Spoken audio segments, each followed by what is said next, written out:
Hello everyone and welcome back to another episode of Dragon Age Inquisition. I'm just going to clarify that I've had some trouble with mods and I had to figure that shit out, and I had to remake my character because the mod I used doesn't save the sliders and I didn't save a screenshot of the sliders, so I had some difficulty trying to get her just right. She may look slightly different in cutscenes than she did in the first episode, but I tried to get her as close as I could. And I think I did pretty well, just from look alone. But we're here. We made it to Haven, which, by the way, looks so insane compared to how it looked in Origins. I think we're going to go with a more healer. More healer aspect for now. We are in Haven. The main quest wants us to go into the Chantry, so I'm not going to do that yet.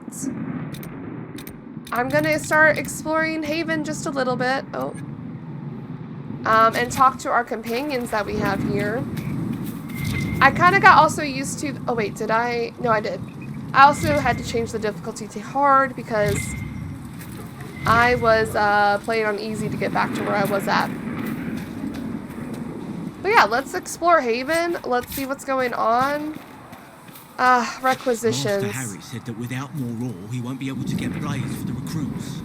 Tell Master Harry that ore doesn't grow on trees. Yes, Mom. I think he knows, Mom. He talked about how we have to dig it up. If you're here to clean, Hess can get you a bucket and a broom. What? Anyone calls you knife here, come to me. Oh, you're her.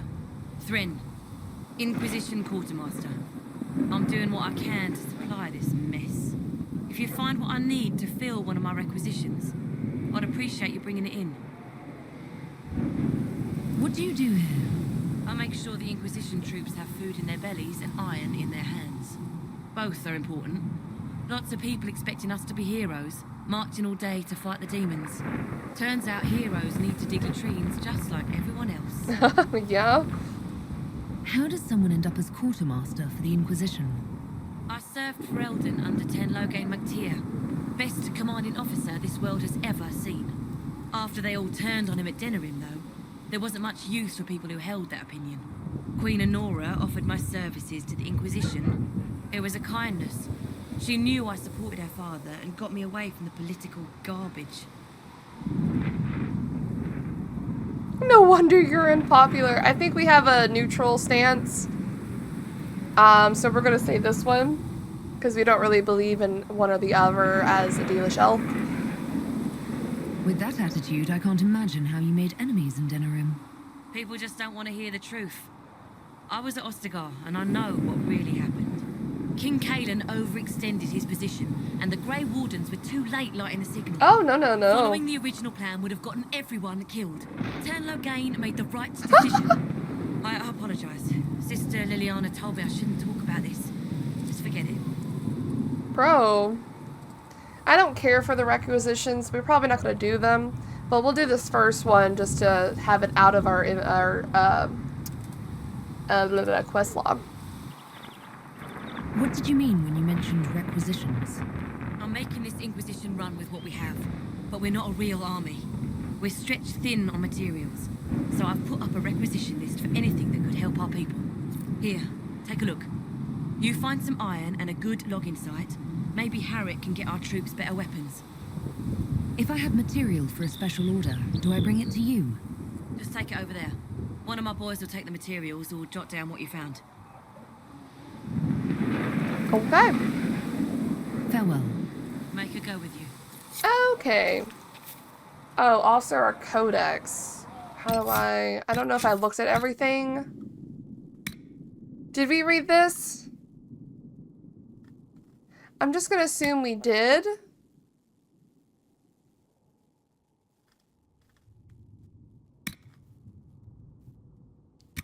Because I don't remember what we've done.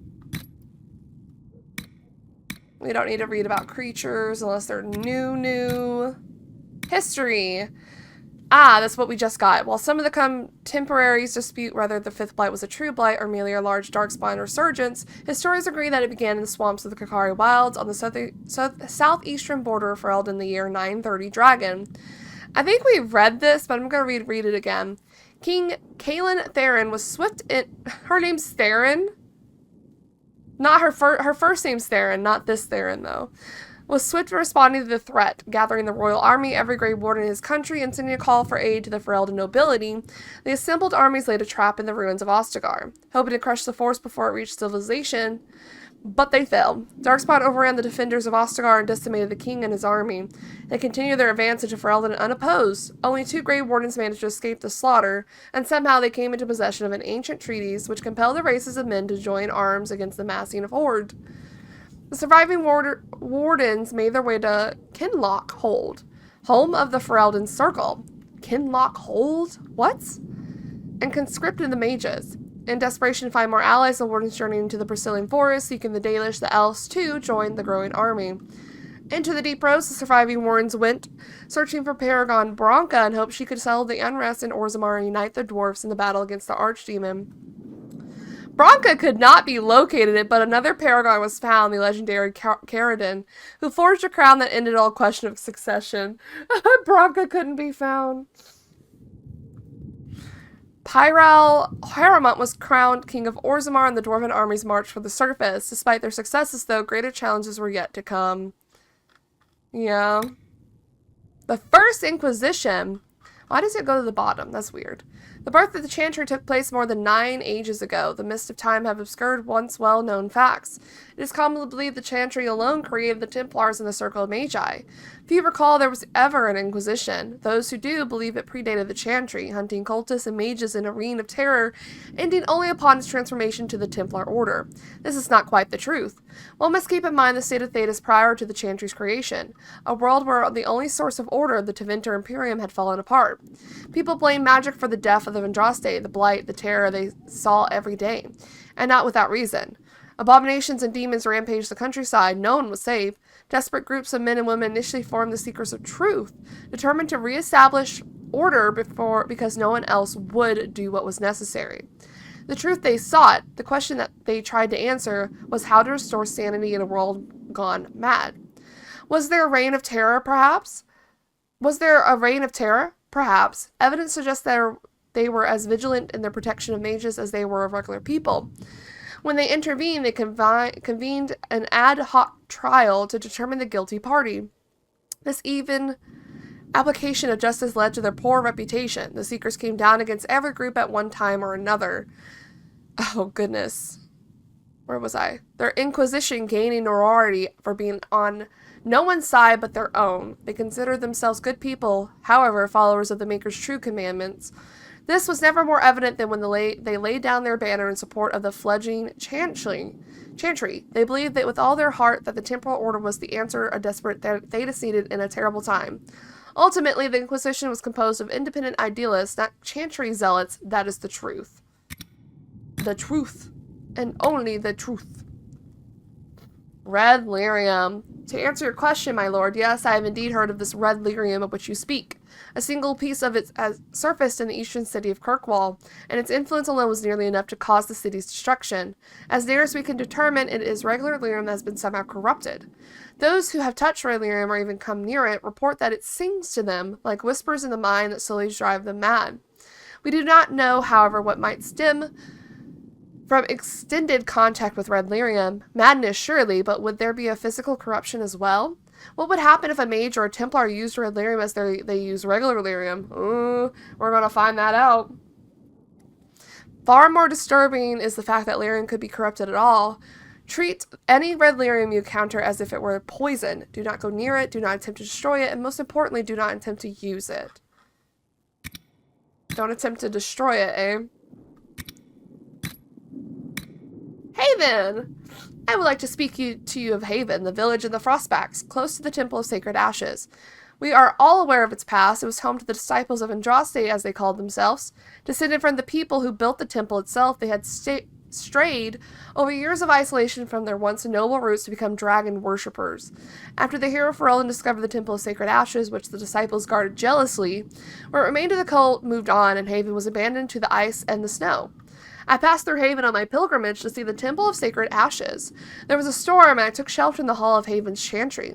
Though they were dusty from neglect, the walls of that lonely place were strong and shielded me from the biting winds. Peace came upon me, and my eyes were opened to Haven's incredible beauty. It could not be overcome by the pain and the horror of the past. It could not be masked by decay and disuse. It would not be forgotten. Haven is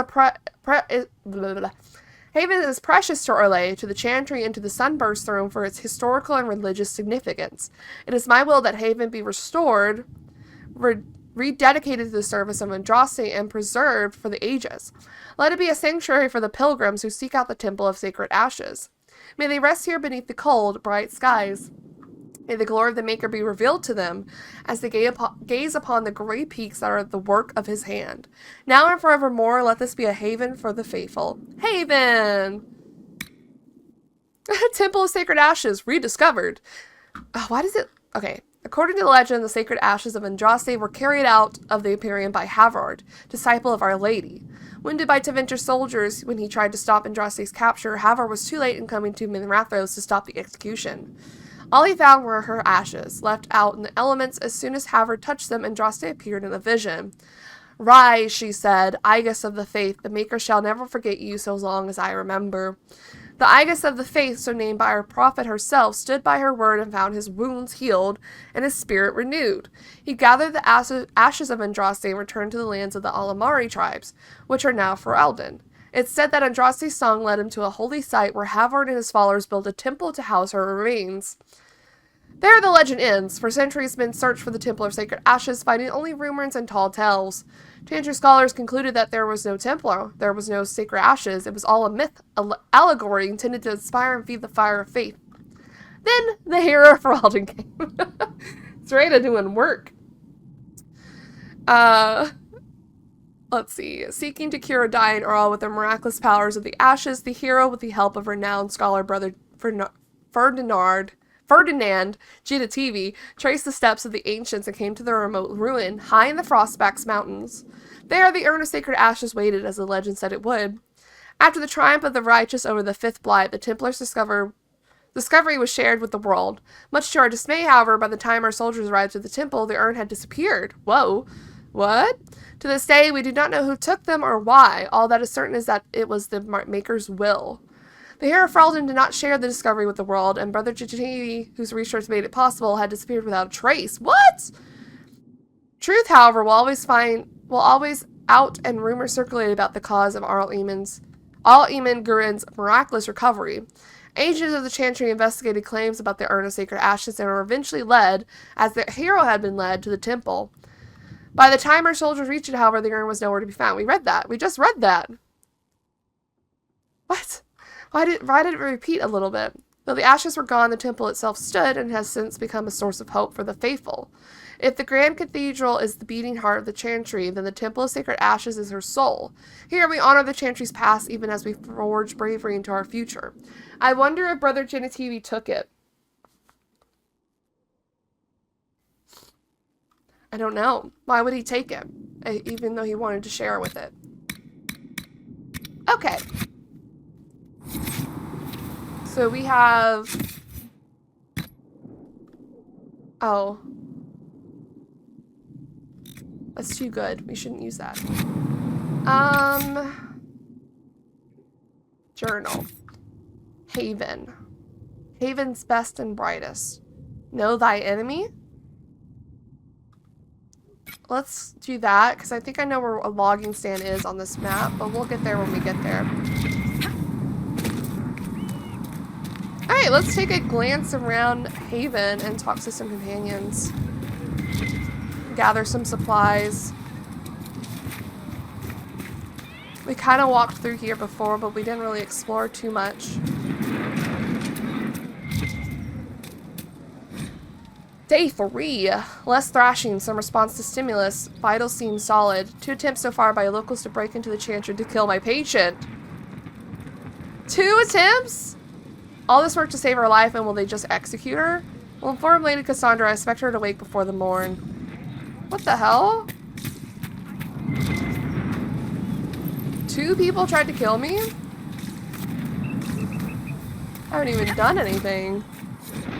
Andraste's Mabari. I don't want to read the song. I'm sorry. My throat is kind of dry. Hello, Barrick. So, now that Cassandra's out of earshot, are you holding up all right? I mean, you go from being the most wanted criminal in Thedas to joining the armies of the faithful. Most people would have spread that out over more than one day.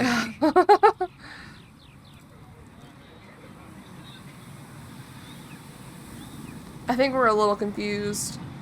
Also, I'm just glad to be alive. I'm just glad I'm still standing after all that. I still can't believe you survived Cassandra. You're lucky you were out cold for most of her frothing rage. For days now, we've been staring at the breach, watching demons and maker knows what fall out of it. Bad for morale would be an understatement. I still can't believe anyone was in there and lived. If it was that bad, why did you stay? Cassandra said you were free to go. I like to think I'm as selfish and irresponsible as the next guy, but this... Thousands of people died on that mountain. I was almost one of them. And now there's a hole in the sky. Even I can't walk away and just leave that to sort itself out. Well, I think she knows the dangers that the breach holds, and I think she's very determined to see this through because she feels like the only person who can close it at this point. The breach needs to be sealed. The sooner the better.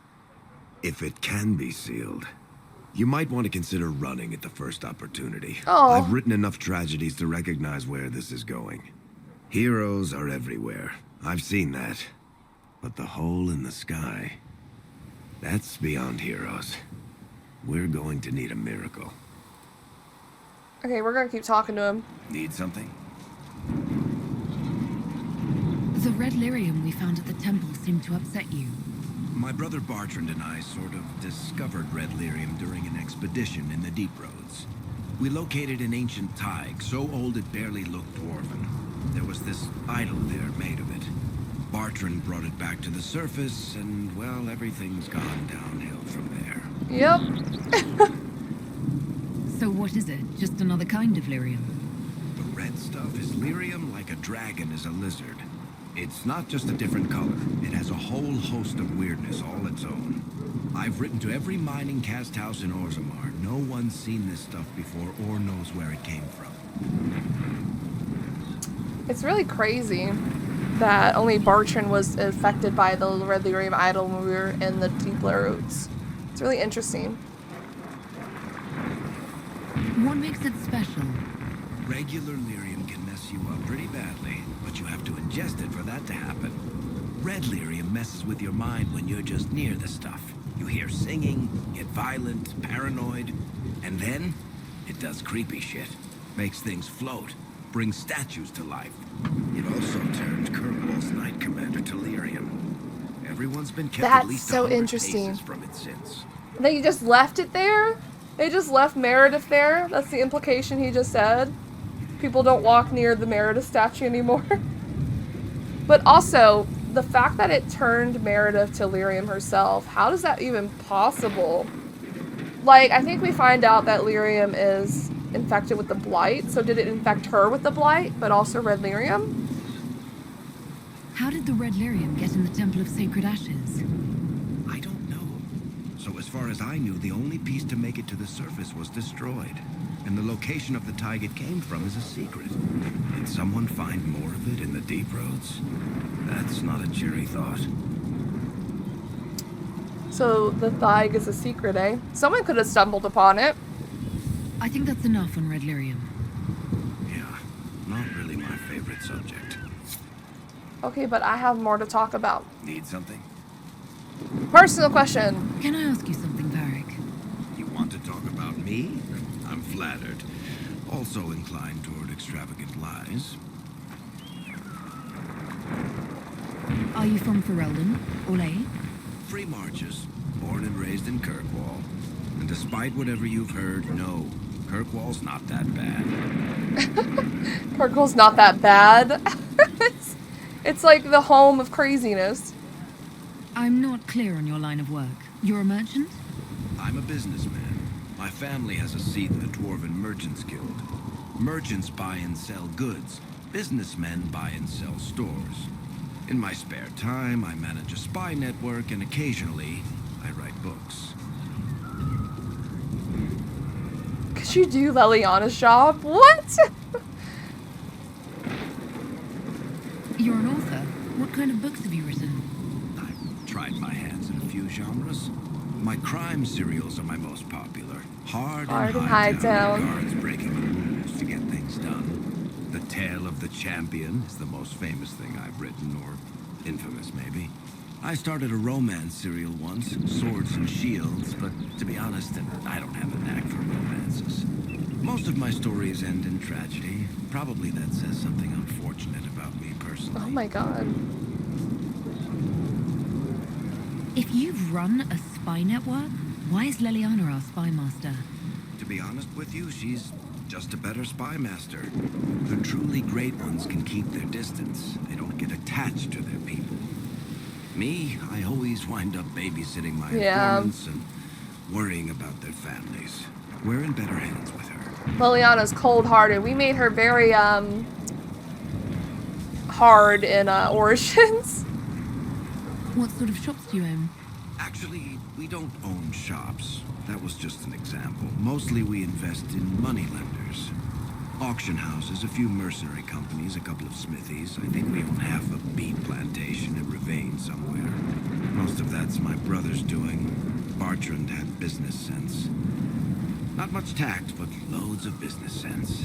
Not much tact. Yeah, that's true. How do you and Cassandra know each other? You heard about the Kirkwall Chantry being destroyed? Yep. The guy responsible used to be a friend of mine. The Seeker had questions about that, and I had answers. And I had answers. He sure did. He had a whole story laid out. Where did you get that crossbow? I've never seen one like it. Bianca? She's one of a kind. There's a hidden shop in Kirkwall called the Black Emporium. I found her in a barrel labeled swag. He's lying. Sold her to me for a ham sandwich and a pair of yellow ruffled pants. He's lying. What? He's lying about how he got Bianca. Of course, he's a... What's the word? He's a liar, but like there's like a word for it. Anyway. Who is she named for? I can't tell you. Uh-huh. And the reason for that is? Complicated. It's the one story I'll never tell. We just have to leave it at that. Okay, well, then I'm gonna ask you all about Dragon Age 2. Need something? Yep, I want to talk about Hawk. I read your Tale of the Champion, and I have a few questions. That's a pretty common reaction. Go ahead. Tell me about Astrid Hawk. What happened to the mage who destroyed the Kirkwall Chantry? The book never said. He fled Kirkwall with the mages from the Circle. Stayed with them a while, but he had to move on. Somehow a lot of mages blamed him for making them live as fugitives. I don't know where he is now, and I don't want to know. Damn, he doesn't want to know. They were such good friends in 2, and then after that happened, Varric is just like sad about it. Yeah, Orsino's fate made no fucking sense. In the book, you say that first Enchanter Orsino turned himself into a giant monster made of corpses. How? Why? Do I look like an expert on magical weirdness to you?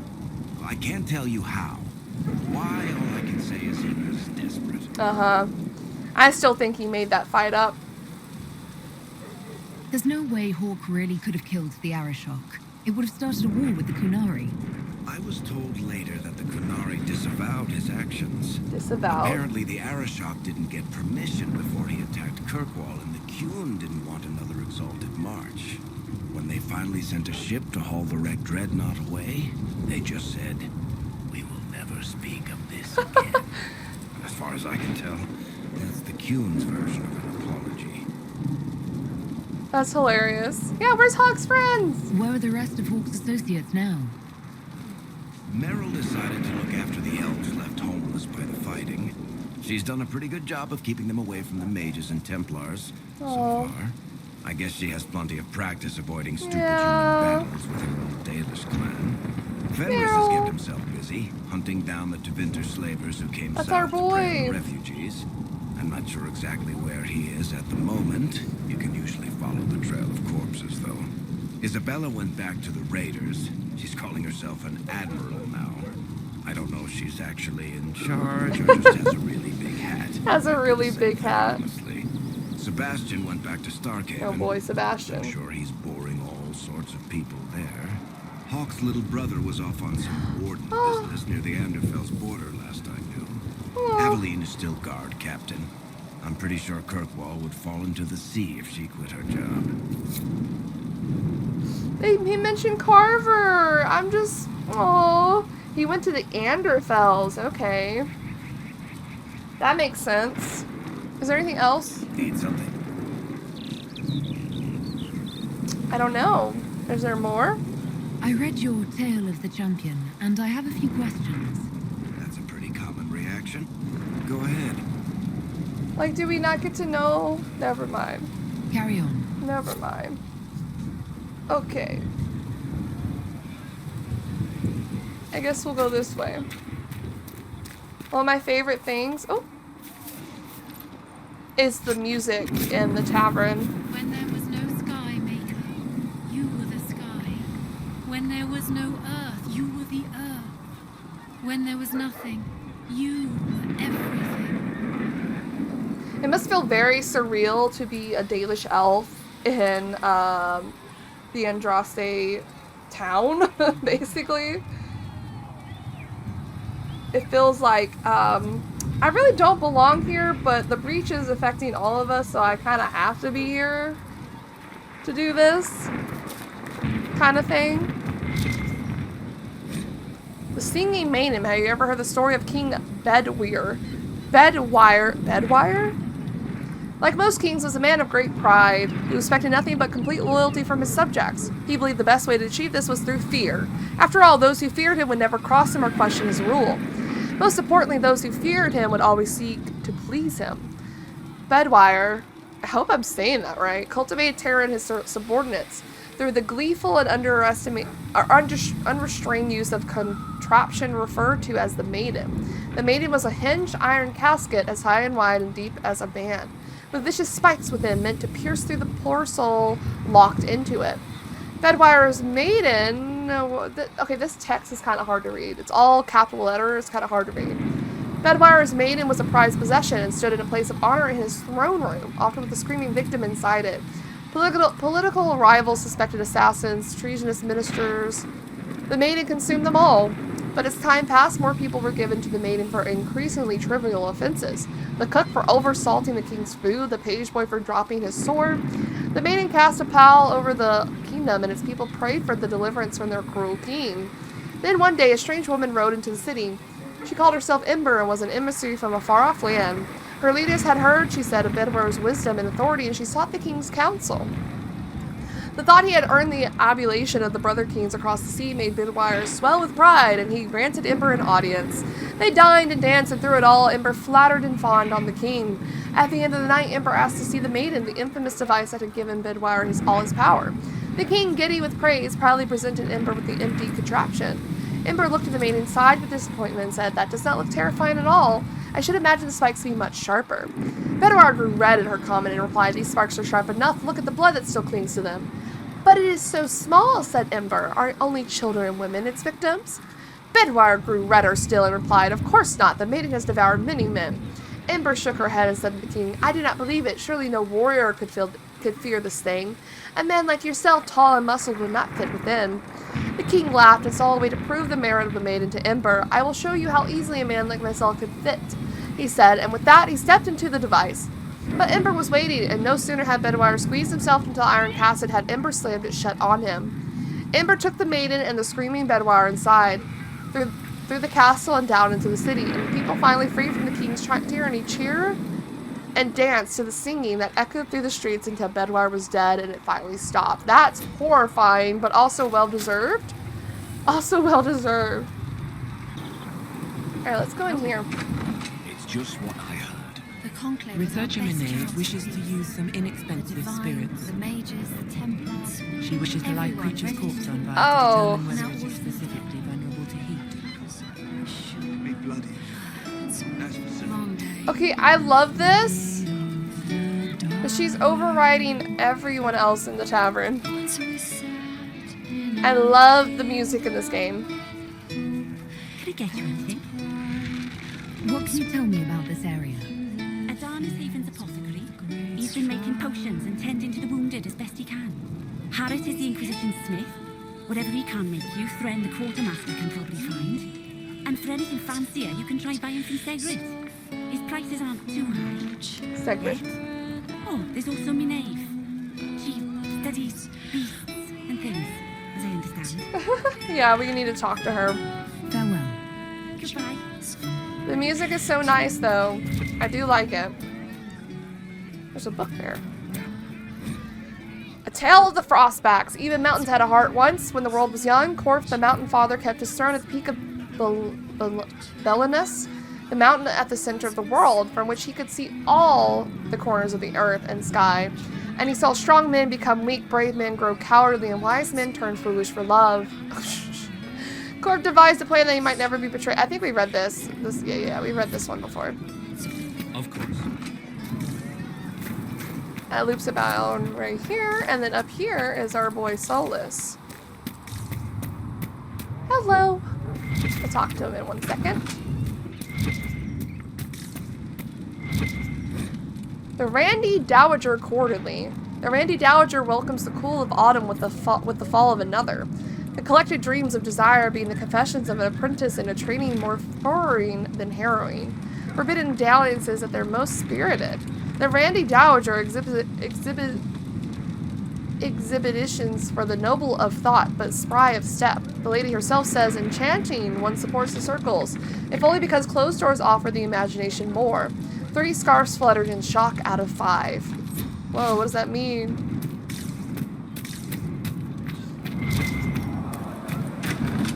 We'll talk to Solus, hold on. Nothing in here? Okay.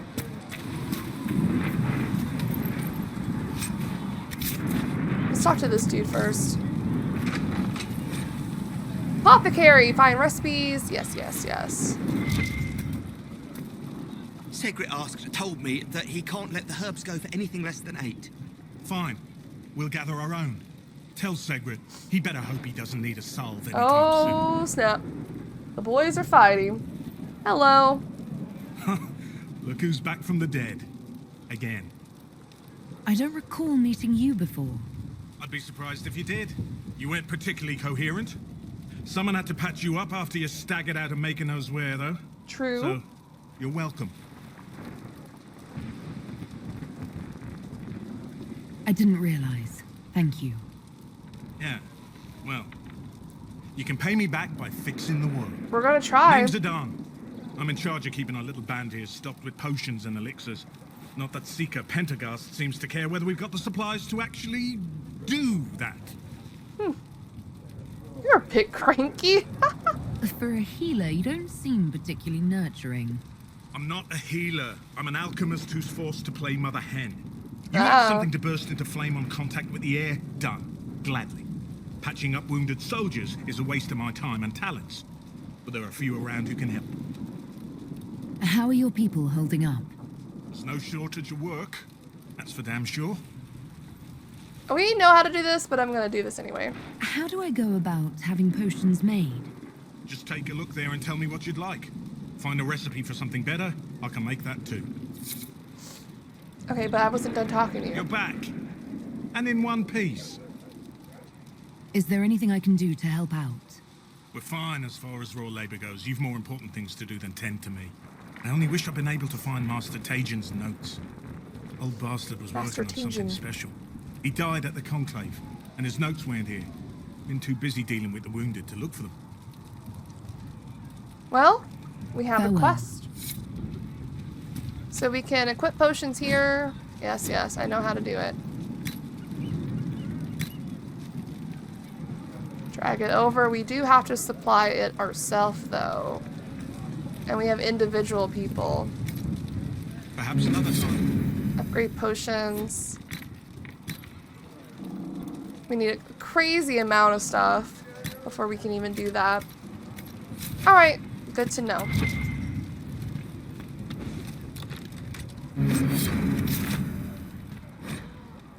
Day 2, pulse normal, breathing normal, still unresponsive, careful drop feed of prep, elf fruit extract to hasten her recovery. A lot of thrashing, mutters about too many eyes. Ugh. Talking about the spiders, something about the gray. Encouraging? The gray. What? We were muttering about the gray? Hello, Solus. Is that the quick save? Oh, it's there at the bottom. Hi. The chosen of Andraste. Ugh. A blessed hero sent to save us all.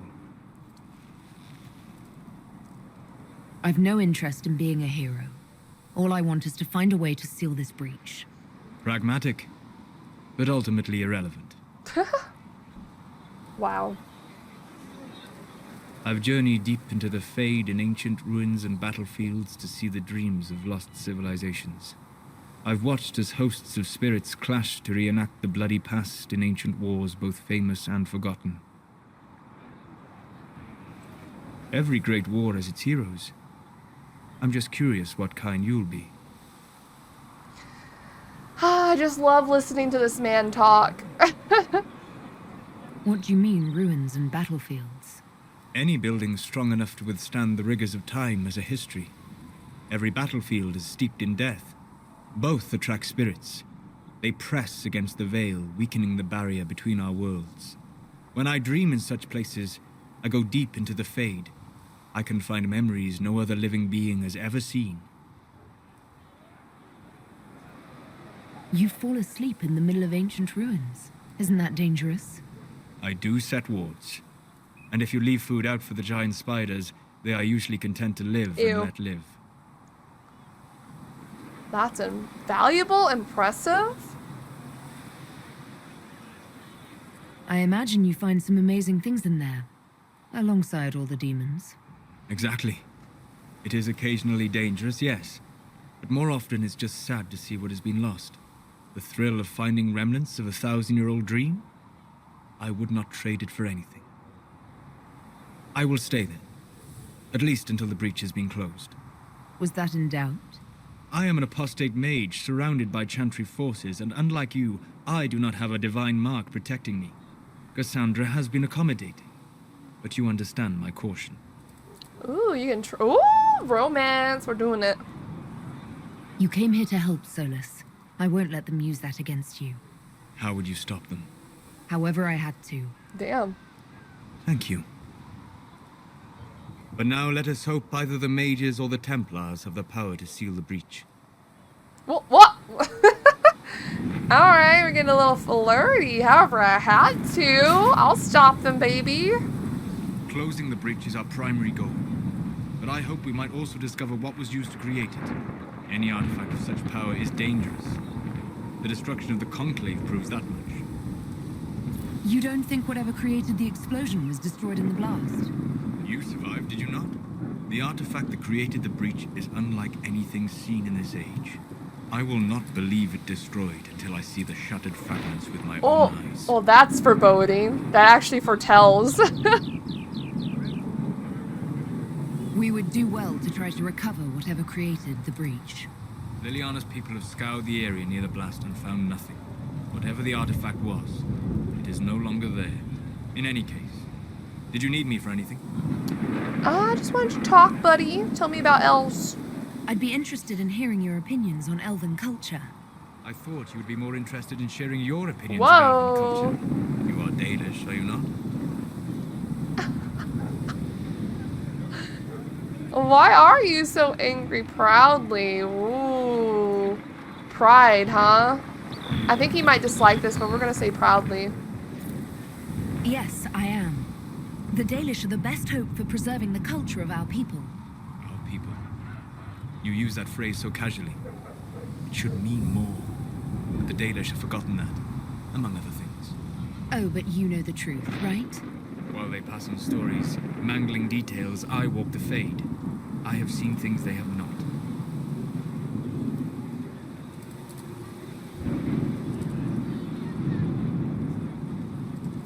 Fine, Oh! you think we're terrible. What about the alienages full of elves who aren't Dalish? Why? What would it benefit some poor man in a Ferelden alienage to learn that his ancestors strode the land like gods?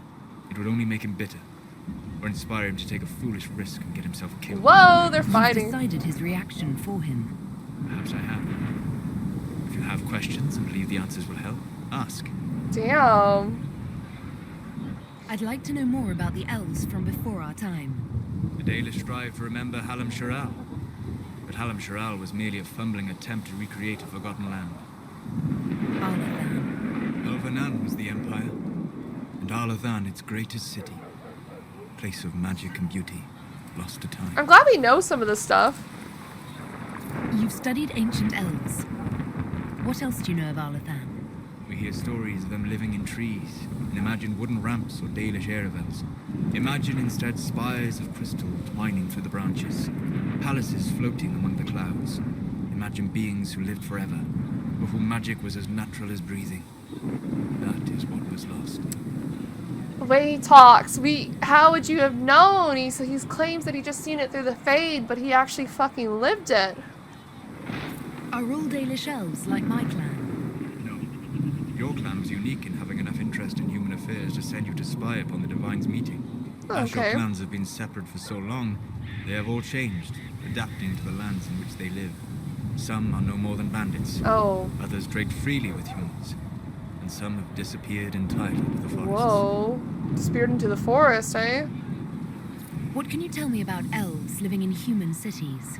The culture in alienages are among the slaves of Tevinter is like any of the impoverished and powerless. They cling to memories of a better past, and practice a few rituals to distinguish themselves from humans. Is the magic they teach in the Circle different from the magic I learned with my people?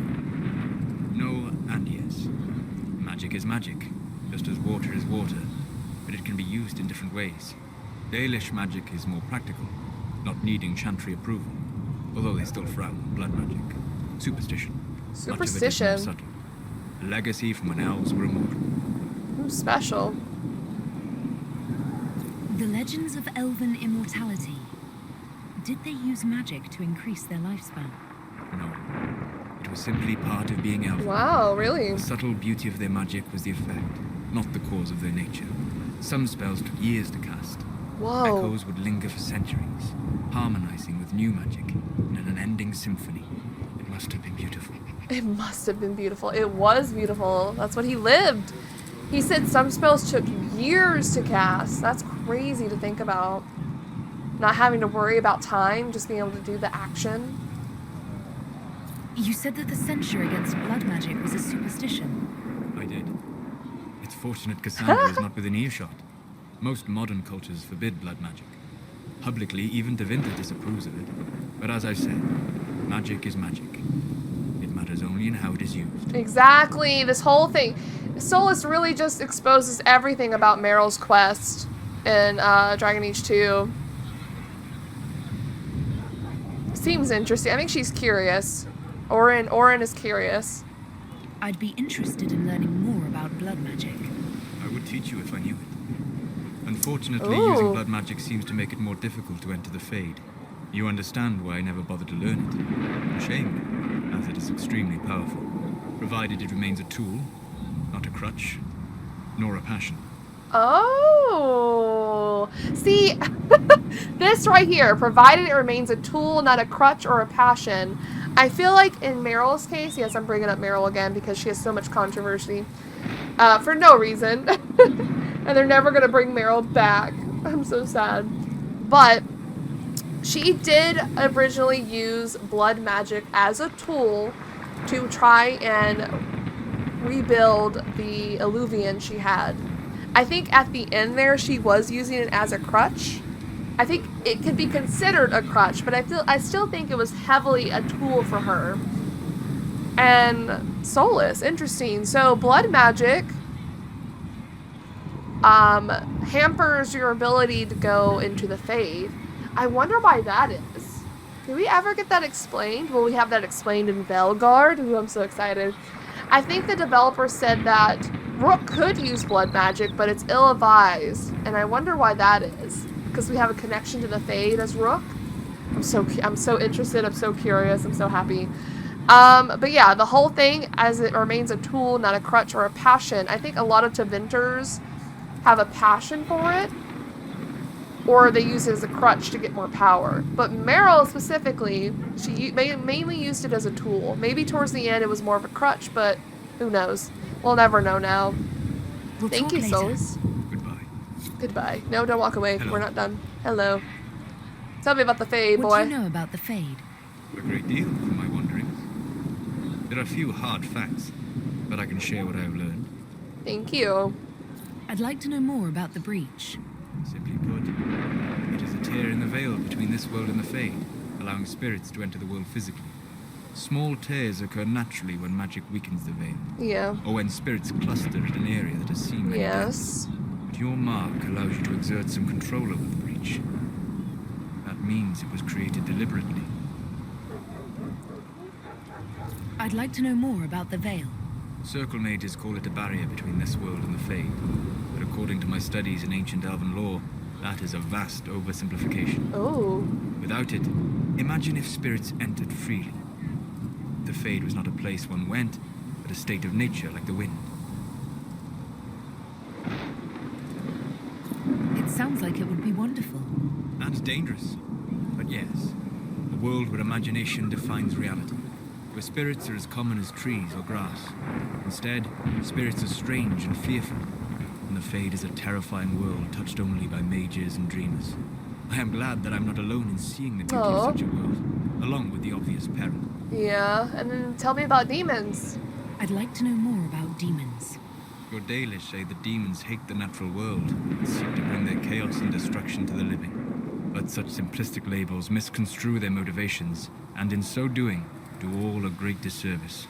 Spirits wish to join the living, and a demon is that wish gone wrong. I don't care. I don't believe that. Can we change that? Okay. Is there a way to coexist? To live with them? If not in peace, at least without such active confrontation. Not in the world we know today. The veil creates a barrier that makes true understanding most unlikely. But the question is a good one, and it matters that you thought to ask. Okay. We'll talk later. Asking the right questions. Don't walk away. Hello. Tell me about yourself now. I'd like to know more about you, Solus. Why? I respect you. Yeah, I think she does. You're an apostate, yet you risked your freedom to help the Inquisition. Not the wisest course of action when framed that way. I appreciate the work you're doing, Solus. I just wanted to know more about you. Yeah. I'm sorry. With so much fear in the air. What would you know of me? What made you start studying the Fade? I grew up in a village to the north. Oh. There was little to interest a young man, especially one gifted with magic. But as I slept, spirits of the Fade showed me glimpses of wonders I had never imagined. I treasured my dreams. Being awake, out of the Fade, became troublesome.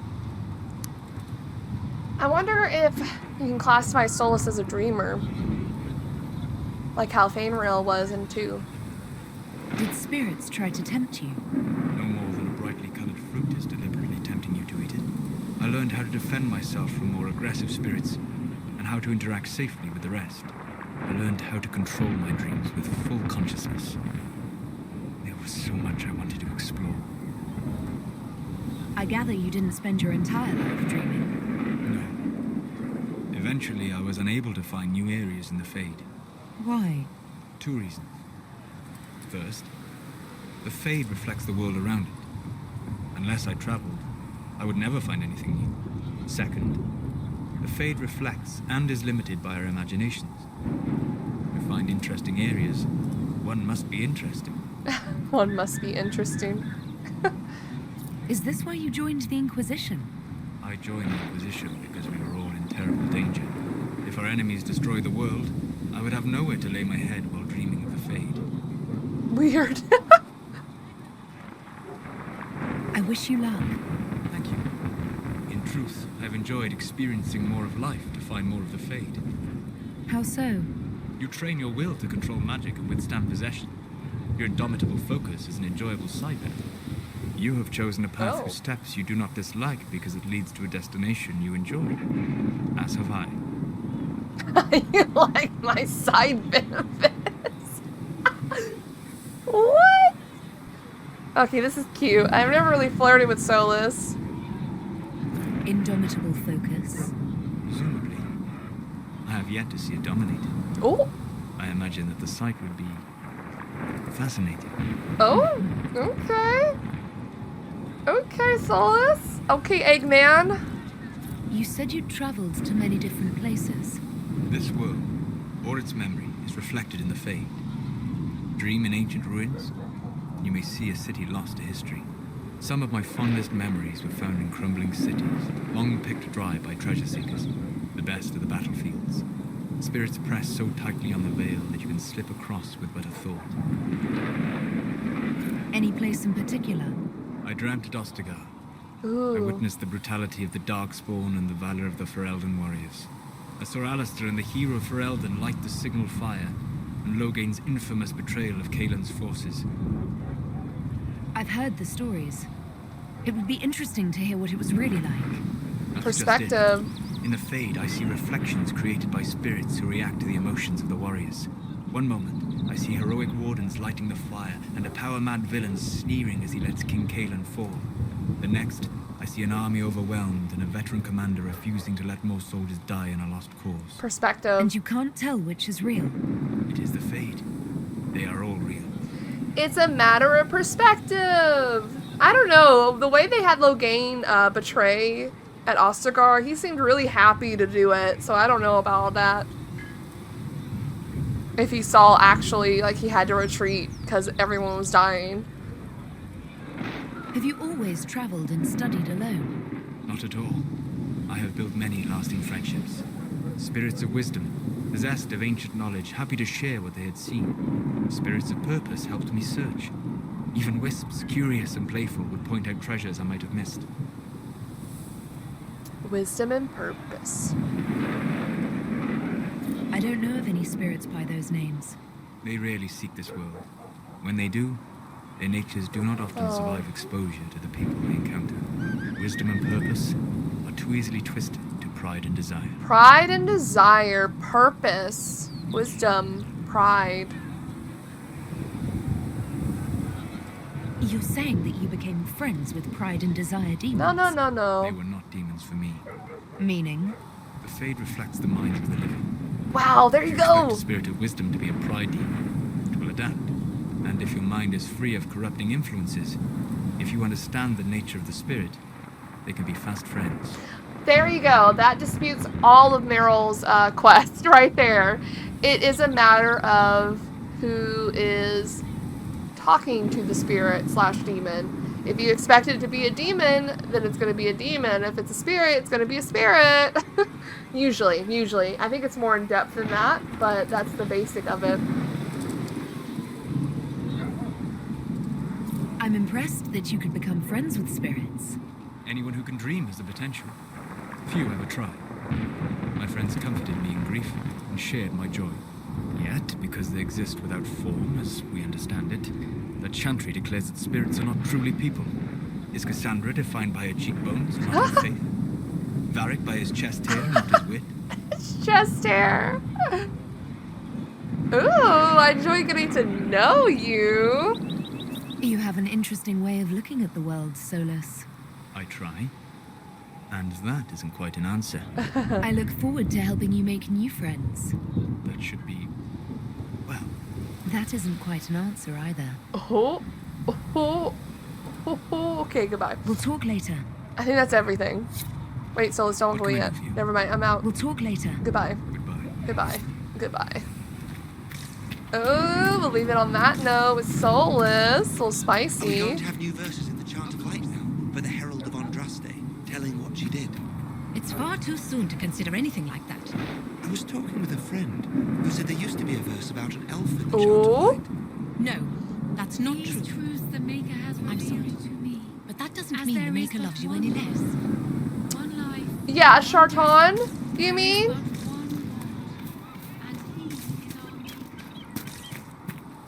Alright, let's go down. We still have a lot to explore in Haven. I hear my cry. Seat me by your side in death. Make me one within your glory. And let the world once more see your face. We have We'll Segret. need some of your cloth for bandages. And how much is Mother Giselle willing to offer? Can you really put a price on the love of Andraste? For the love of Andraste. Hello. Ah, you're awake and out of Lady Cassandra's clutches. And For I now. slipped that, young elven lass good coin to tell me when you came back. Oh, to us. what? No matter, no matter. Segret, honored to meet you. Thank you for all you've done, and hopefully will still do. What do you think I'll be doing exactly? Word's already spreading that if anyone can close that blighted thing in the sky, it's you. Anything you need is yours. For a reasonable price, of course. Of course. Supplies are a little tight, given the circumstances. Okay. What kind of person stays to run a shop at a time like this? The kind with nowhere else to go. These blasted demons destroyed most of my goods. If I stay here, work some contacts, I can start rebuilding. Maybe, just maybe, help you folks out in the process. You must speak with most everyone here. How are people doing? Hope and fear in equal measure. No one really knows what it means when an Inquisition is called. Yet. I imagine it's no better for you. You've got my sympathies, for what it's worth. For what it's worth. Alright. Can I see what you have for sale? Of course. My wares are at the table. Thank you. Probably gonna mostly sell stuff.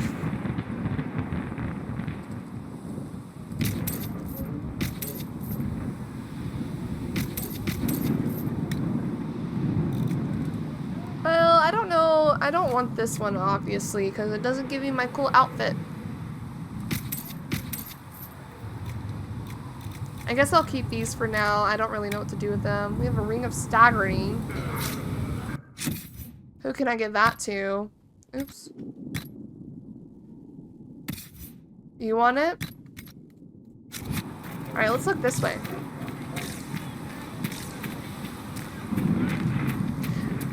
It's crazy that there's rocks floating in the breach. Insane.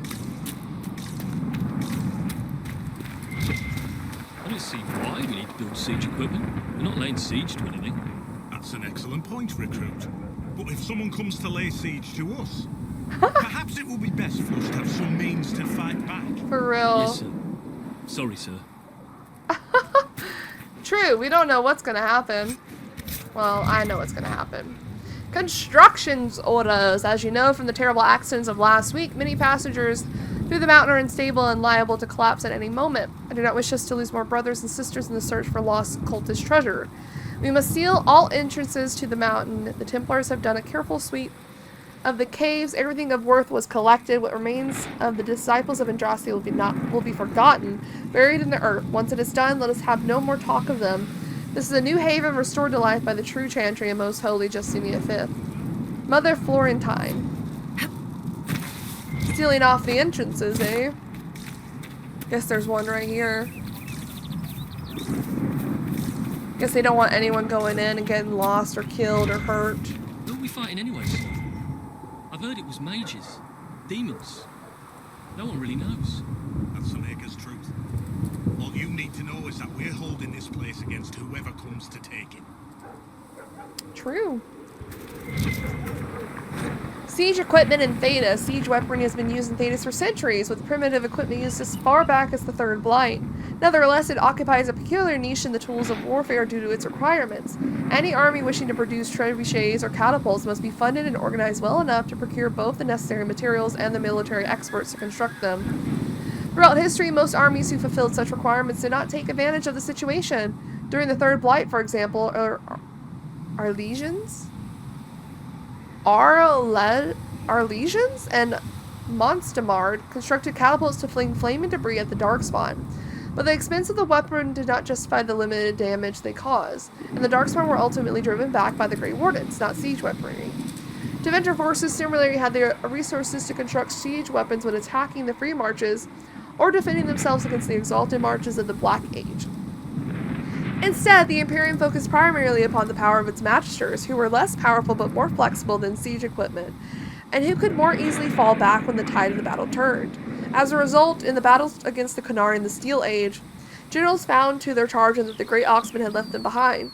Qunari black powder is, most military experts agree, not magic. It is merely an advanced alchemy that makes their cannons more effective than any trebuchet could ever be. Nevertheless, there remains hope. As centuries have passed since the last blight and mages are now safely held in the circles where they harm none, the experts of Ferelden and Norlay may once again turn their great minds to learning. We need no magic, not where the minds of men survive unfettered. With our resources and our commitment to knowledge, we can easily suppress the brutal Qunari of the field of battle. Sure. Sure you can. Lots of stuff over here.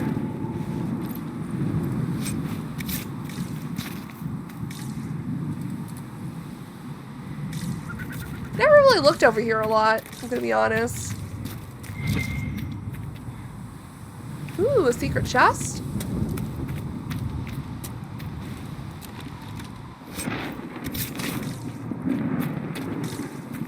Alright, let's continue on. We have plenty more places to explore. Haven in all its glory.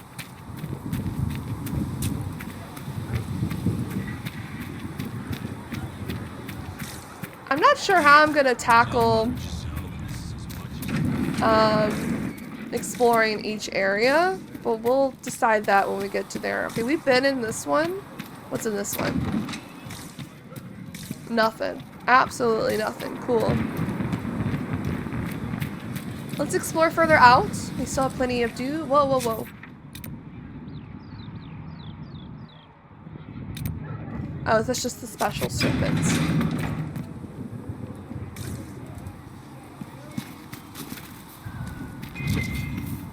If the Inquisition wants to field a decent cavalry, it needs better horses. I heard Seeker Pentecost might try to acquire suitable mounts from Master Dennett in the hinterlands. Oh, and who are you to be fishing around for what the higher-ups are doing? Back in Ansburg, my uncle was 5th Praetor.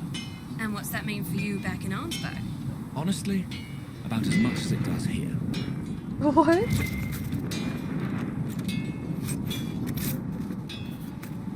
Flissa thought all your men might be working up a thirst. She sent me over to see if you needed anything. We're fine, thank you. Oh. Hello, Harriet. Expected you'd be by.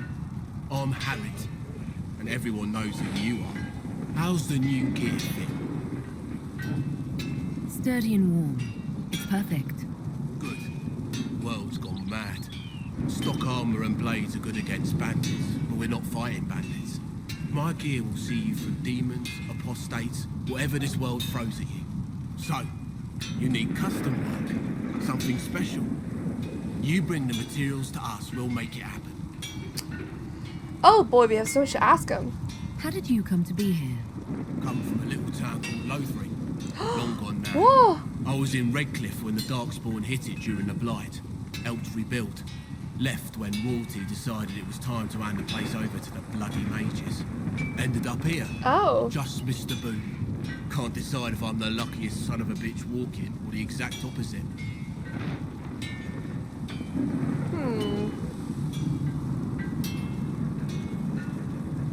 You're still walking. That's always good. True enough. Didn't we just ask that? Didn't we just ask that? Who outfits the Inquisition soldiers? Not me. I've got work to do. Can't be passing a sword to every blighter who signs up. If you want to help the troops, talk to Thren, the quartermaster. She'll set up requisitions.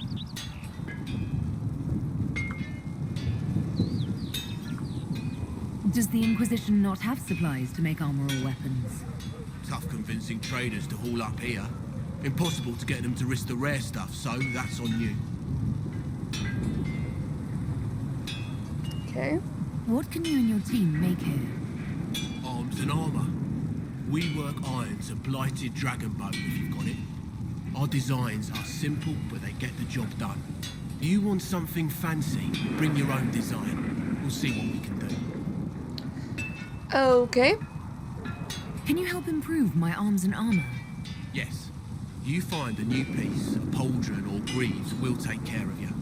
Can't just slap a new hilt on your sword in the field. Bring it here, we'll make sure it's done right. Why do you say it like that? Okay. If I want something, what can you make? Start simple. Something to keep you safe. Take a look at it on the table there and we can talk.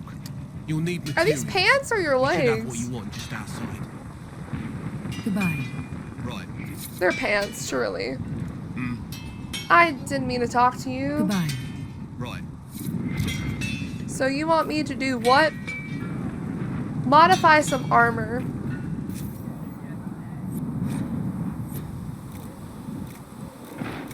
I don't know what you want me to modify. Damn, I saw the armor I could modify, didn't I? You need something? Let me know.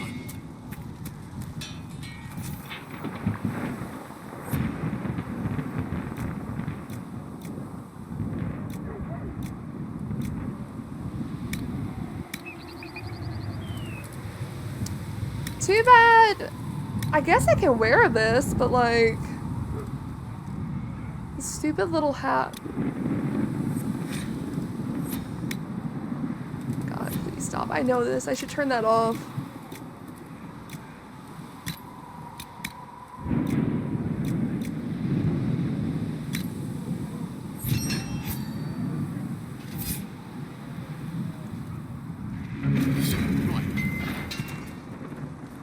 Can we not modify this armor? Only with a sigil. So did I make better armor?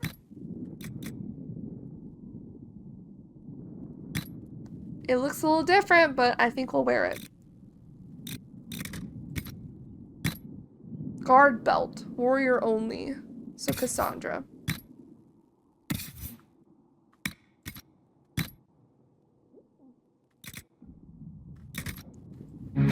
Alright. Let me know.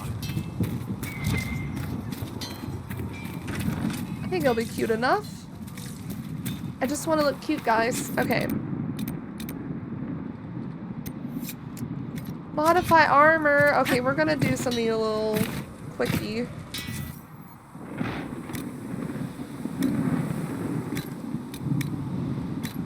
Sure. Okay, sure. I just want to do it so I don't have this quest anymore.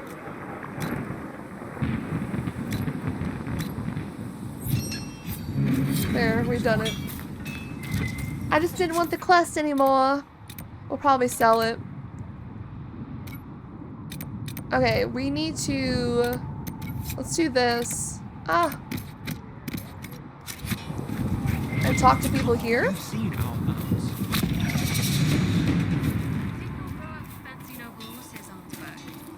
Whatever holds you. Why are you here with the scouts instead of fobbing around with the nobles anyway? My uncle died at the conclave. Oh. I'm a good rider, and, well, I thought I'd be more useful here.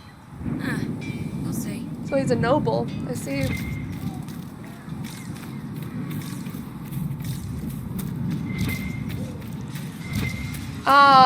Colin's not here because we haven't done the introduction of Colin and all that. Oh well, we'll do that in a second. See reasons. We cannot stay here. Uh-oh. Why not? Because we're Templars. What does that even mean anymore? That we splinter and fight amongst ourselves instead of protecting the mages? Better that than stay here with this Inquisition. Ooh. You're awfully quick to dismiss the people who saved your life, Matthew. Hello. Yes? What's that? I'd like your take on the Templar Order. It's a shadow of what it was. Where once we both protected all people from the dangers of magic, we now posture and grab at power. One day, I hope the circles are again sanctuaries where mages can practice their craft. Okay. You're not going to rejoin the Order? When the temple went up, your forces rescued those few of us still alive. My life is a debt I intend to repay, however I can. Okay. Do you have any idea what caused the explosion? No, I'm just a recruit. Belief and faith doesn't get you closer to the important meetings. Though that distance did save my life. Yeah, maybe it's a good I will thing. talk to you later. Walk in the Maker's grace. Yeah, okay. Maybe it's a good thing you weren't there. Everyone important died. I wonder why Liliana and Cassandra weren't with the Divine when at the Conclave. Where were they? Were they out scouting? What were they doing? Oh my god, the nugs! We're gonna have to kill some. I'm sorry.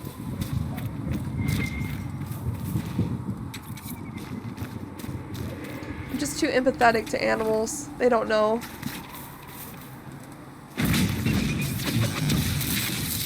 I roasted them! Oh my god.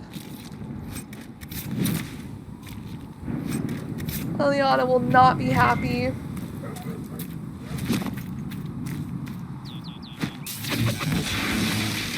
Oh, I'm sorry. Oh, they teleported to me.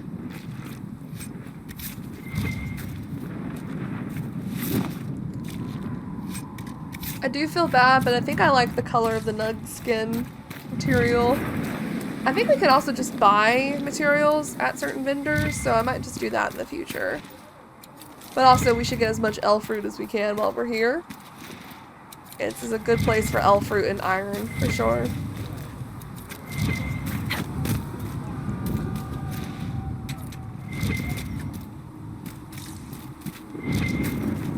Where? Am I blind?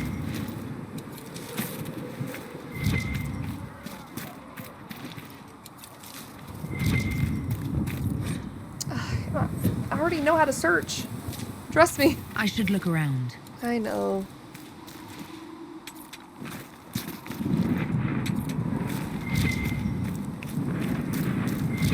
So much crafting supplies.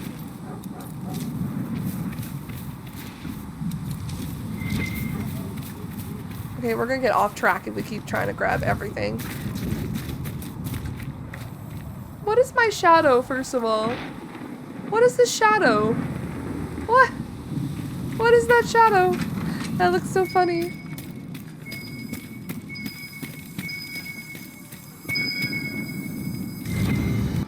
Alright, we got the notes for Adon. Adon. Also, we're gonna loop around, because I know there's some things over here that we need to get to complete some quests. Also, we leveled up. I can't just... Okay.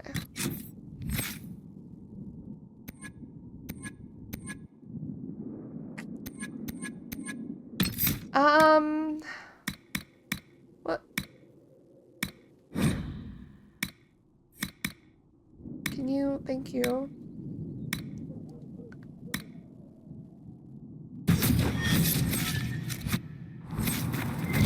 Oh, does that mean everyone else has been leveling up too? I probably should level them up, shouldn't I? I think I can access them here. It's like our little hub. You know that one person said they needed iron, but like, I'm about to like take it all, so sorry for my personal stash of iron.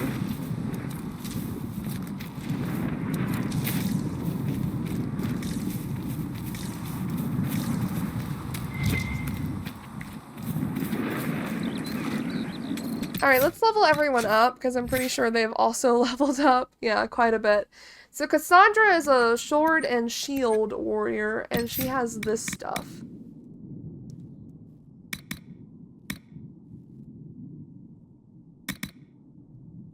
I think I want her to have that for sure.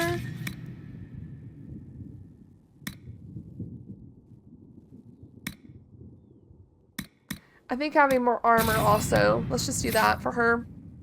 So Liz, you are already studying ice magic. Let's get that, and then well, let's apply that one.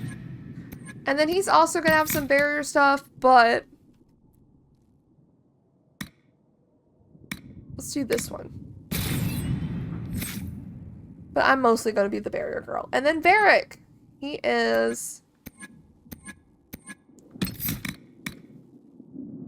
long range. I'll just get these two. Alright. Also, I think I've gotten the handle of playing on mouse and keyboard. So I probably won't be trying out controller. Also, I remember falling off this damn bridge and having to walk all the way around just to get back to this area. And it was so annoying. Like, why? Why aren't there just steps over here? Like, I accidentally did it, I believe. I was just looking. I want to stay this way. Oh, we're going to have to kill these things. Oh, I didn't kill it. Sturdier than...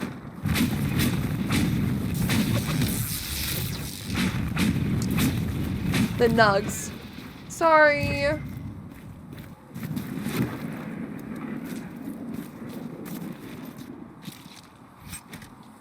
Ram leather.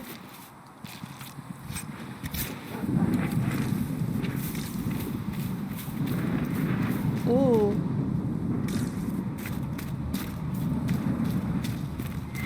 I don't really know where this thing I'm trying to find is. Thought it was around here. Uh-oh. Why are you running at me? Oh, it's over here. So you can come out and get supplies if you wanted to. I don't know if there's any secrets here. Doesn't look like it, to be honest. Just a big space you can explore if you want.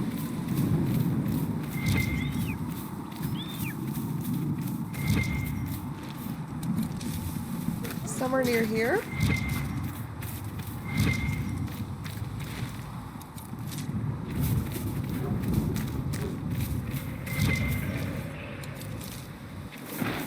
Here we go. A logging stand. Now we can go refill that requisition. Which I really won't be doing these at all. There might be a few like plot-wise ones that I'm gonna do, but these are just like repeatable, bring back items to do over and over. Over and over. Yeah. Okay.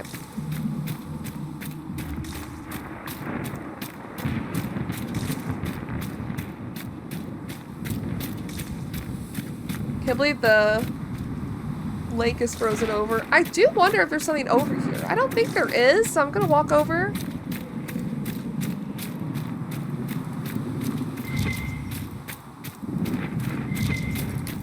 Besides, like, materials to grab. Yeah, there really isn't. Okay, let's get back and let's turn in some quests, and then let's go to the Chantry officially and get that ball rolling. I wish I should have done that first, but I didn't think. I did not think.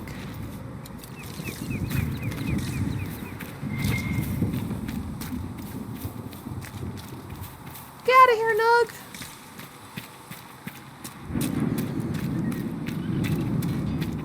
I'm surprised there's no nugs here.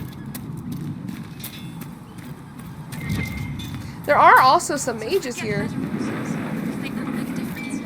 Master Dennett's horses in the hinterlands are faster and stronger than anything we've got here. A good horse can make all the difference. The mare I grew up with saved my life. Oh. She died when the demons attacked. I'm sorry. Feels silly to mourn a horse with all the people we've lit pyres for. Well, like you said, a good horse can make all the difference. That's sad. Mourn that horse. That was your horse. Just because it's an animal doesn't mean you cared for it or didn't care for it. Let's return the notes and then we'll do the requisition and then we'll go to the Chantry.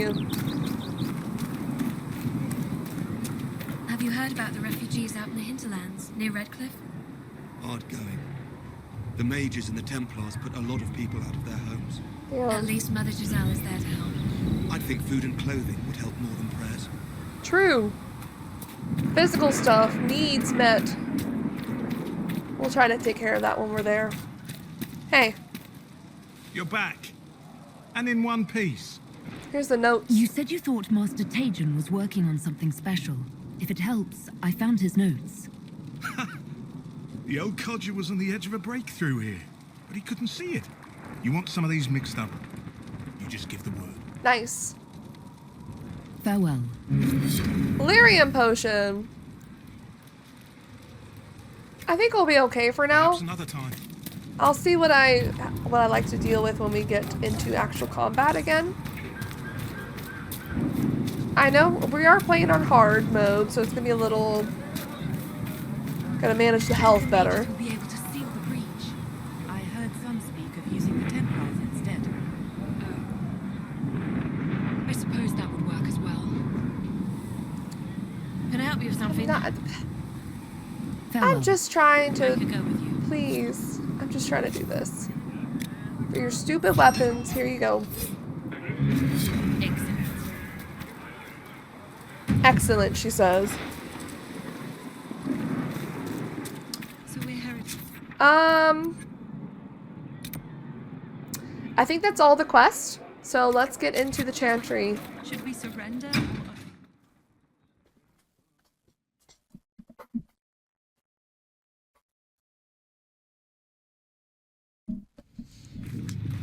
Oh god, everything loading. Hello? Does it trouble you? I kind of like the darker clothes on her. I think we're very curious or confused, I guess. I just wish I knew what it was, or how I got it. We will find out. What's important is that your mark is now stable, as is the breach. You've given us time, and Solas believes a second attempt might succeed, provided the mark has more power. The same level of power used to open the breach in the first place. That is not easy to come by. Clearly, you have something in mind. We do. All right, let's hear it. Get to meet May our I present advisors. Commander Cullen, leader of the Inquisition's forces. Such as they are. We lost many soldiers in the valley, and I fear many more before this is through. This is Lady Josephine Montelier, our ambassador and chief diplomat. Anderan Atishan. Oh. You speak Elven. You've just heard the entirety of it, I'm afraid. And of course, you know Sister Liliana. My position here involves a degree of... She is our spy master. Yes, tactfully put, Cassandra. I love Josephine. She was my first romance in this game. Mostly because I was trying to go for Cassandra as a female inquisitor and Cassandra's straight. And it was so sad. That's an impressive bunch of titles. I mentioned that your mark needs more power to close the breach for good. Which means we must approach the rebel mages for help. And I still disagree. The Templars could serve just as well. We need power, Commander. Enough magic poured into that mark. Might destroy us all. Templars could suppress the breach, weaken it, so... Pure speculation. I was a Templar. I know what they're capable of. Unfortunately, neither group will even speak to us yet. The Chantry has denounced the Inquisition, and you specifically. Yeah? Can't you simply ignore them? If only that were possible. Damn, why'd she ask it Some like are that? calling you, a Dalish elf, the Herald of Andraste. That frightens the Chantry. The remaining clerics have declared it blasphemy, and we, heretics, for harboring you. Chancellor Roderick's doing, no doubt. It limits our options. Approaching the mages or Templars for help is currently out of the question. Wonderful, the Herald of Andraste. Just how am I the Herald of Andraste? People saw what you did at the temple, how you stopped the breach from growing. They have also heard about the woman seen in the rift when we first found you. They believe that was Andraste. Even if we tried to stop that view from spreading. Which we have not. The point is, everyone is talking about you. It's quite the title, isn't it? How do you feel about that? It's unnerving, yeah. Also, they're wrong. I'm no herald of anything. particularly not on Druste. I'm sure the Chantry would agree. People are desperate for a sign of hope. For some, you're that sign. And to others, a symbol of everything that's gone wrong. They aren't more concerned about the breach, the real threat. They do know it's a threat. They just don't think we can stop it. Of course. The Chantry is telling everyone you'll make it worse. There is something you can do. A Chantry cleric by the name of Mother Giselle has asked to speak to you. She is not far and knows those involved far better than I. Her assistance could be invaluable. I'll see what she has to say. You will find Mother Giselle tending to the wounded in the hinterlands near Redcliffe. Look for other opportunities to expand the Inquisition's influence while you're there. We need agents to extend our reach beyond this valley, and you're better suited than anyone to recruit them. In the meantime, let's think of other options. I won't leave this all to the Herald. Alright, we get to the war table. I've already know everything. Alright, let's unlock the hinterlands because I need to do it for plot. But we're probably not gonna immediately go there. Mother Giselle was last seen in What the have your ears heard, Leliana? Anything new we don't already know about?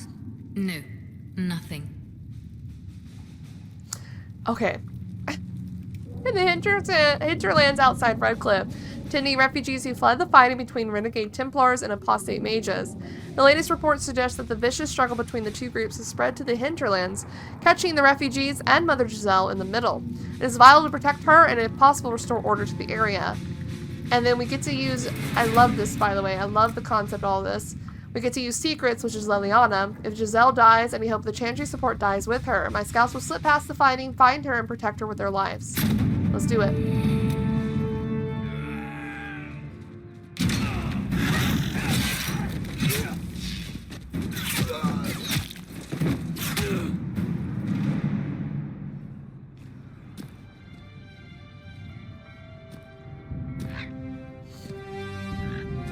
For some reason, this is like the one cutscene you can't skip. Not that I'm going to skip it anyway, but I found that out recently. Or maybe you can skip it, but I'm not going to try to test it.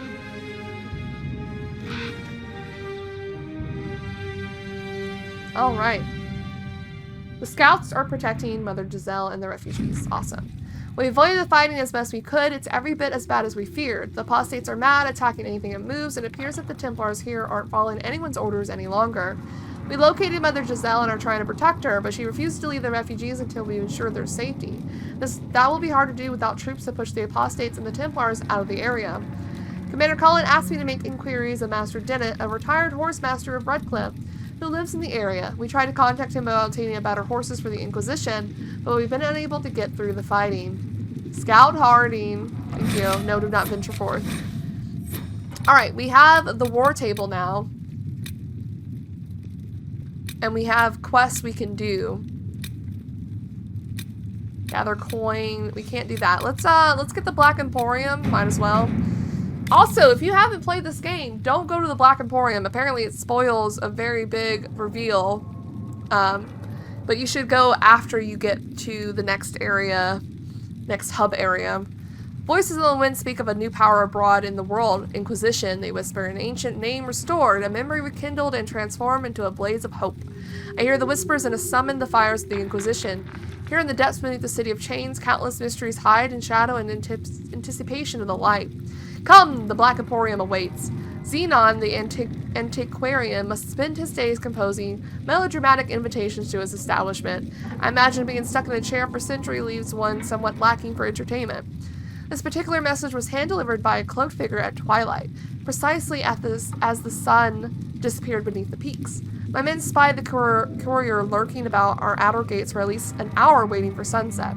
A servant under the command of some very specific instructions, I assume. That aside, I would encourage a visit to the Black Emporium. The antiquarian's hoard is legendary. Only those he deems worthy ever lays eyes on it. The champion of Kirkwall received an invitation once and reported, among other things, a strange mirror that could transform even flesh and bone. Who knows, we may uncover something that aids in the battle against Corypheus! Why would you? It's right here! Why would you put that? In the battle against Corypheus. You could have just wrote in the battle, in the fight, in the battle, whatever, against the breach.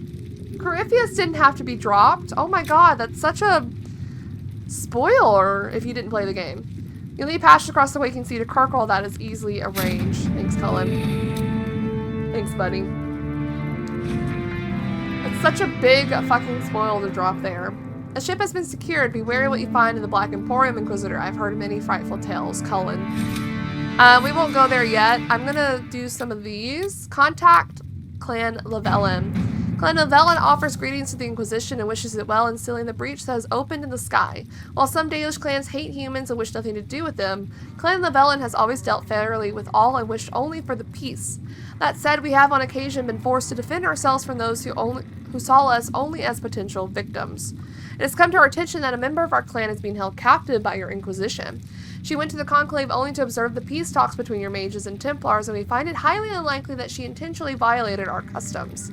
If she has been charged with a crime, we would appreciate hearing of it. If not, it would ease our concerns to hear from her to know that she remains with the Inquisition of her own free will. My keeper! I don't know how to say her fucking first name. Ishtimathorel. Ishtimathorel. I don't know. Also, you can also accidentally kill your clan. If, you pick the wrong option. Not here, but I think later on. You people must be approached carefully. One of our elven scribes could deliver a message and share news of the Inquisition's fair treatment. Yeah, okay. The Dalish respect deeds, not words. Let my elven agents deliver something the clan needs to show good faith. My troops can deliver news of your safety and make it clear that the Inquisition... I think we're going to do Leliana. Let's see what we have. Okay, and then we have address a nobleman's concerns. Herald, your Inquisition says it's for order against chaos, reason, and darkness. If you stand by this, come forth and drive the heretics from my lands. They claim to be refugees, but I have seen elves and apostates among them. Oh, brother. Do you know who you're talking to? I'm literally an elf and an apostate. Filthy savages tearing at our roots. Our monarch refused to send forth armies, and my own knights were decimated at the Conclave. I require your aid to return peace to my lands. Prove your loyalty, and I will see you richly rewarded for your faith. What the fuck? Ah, yes. Lord Kildrorn, a pariah even among his peers. Let us send a polite refusal and nothing more. We can take advantage of his raving. My spies can harass the refugees and... No.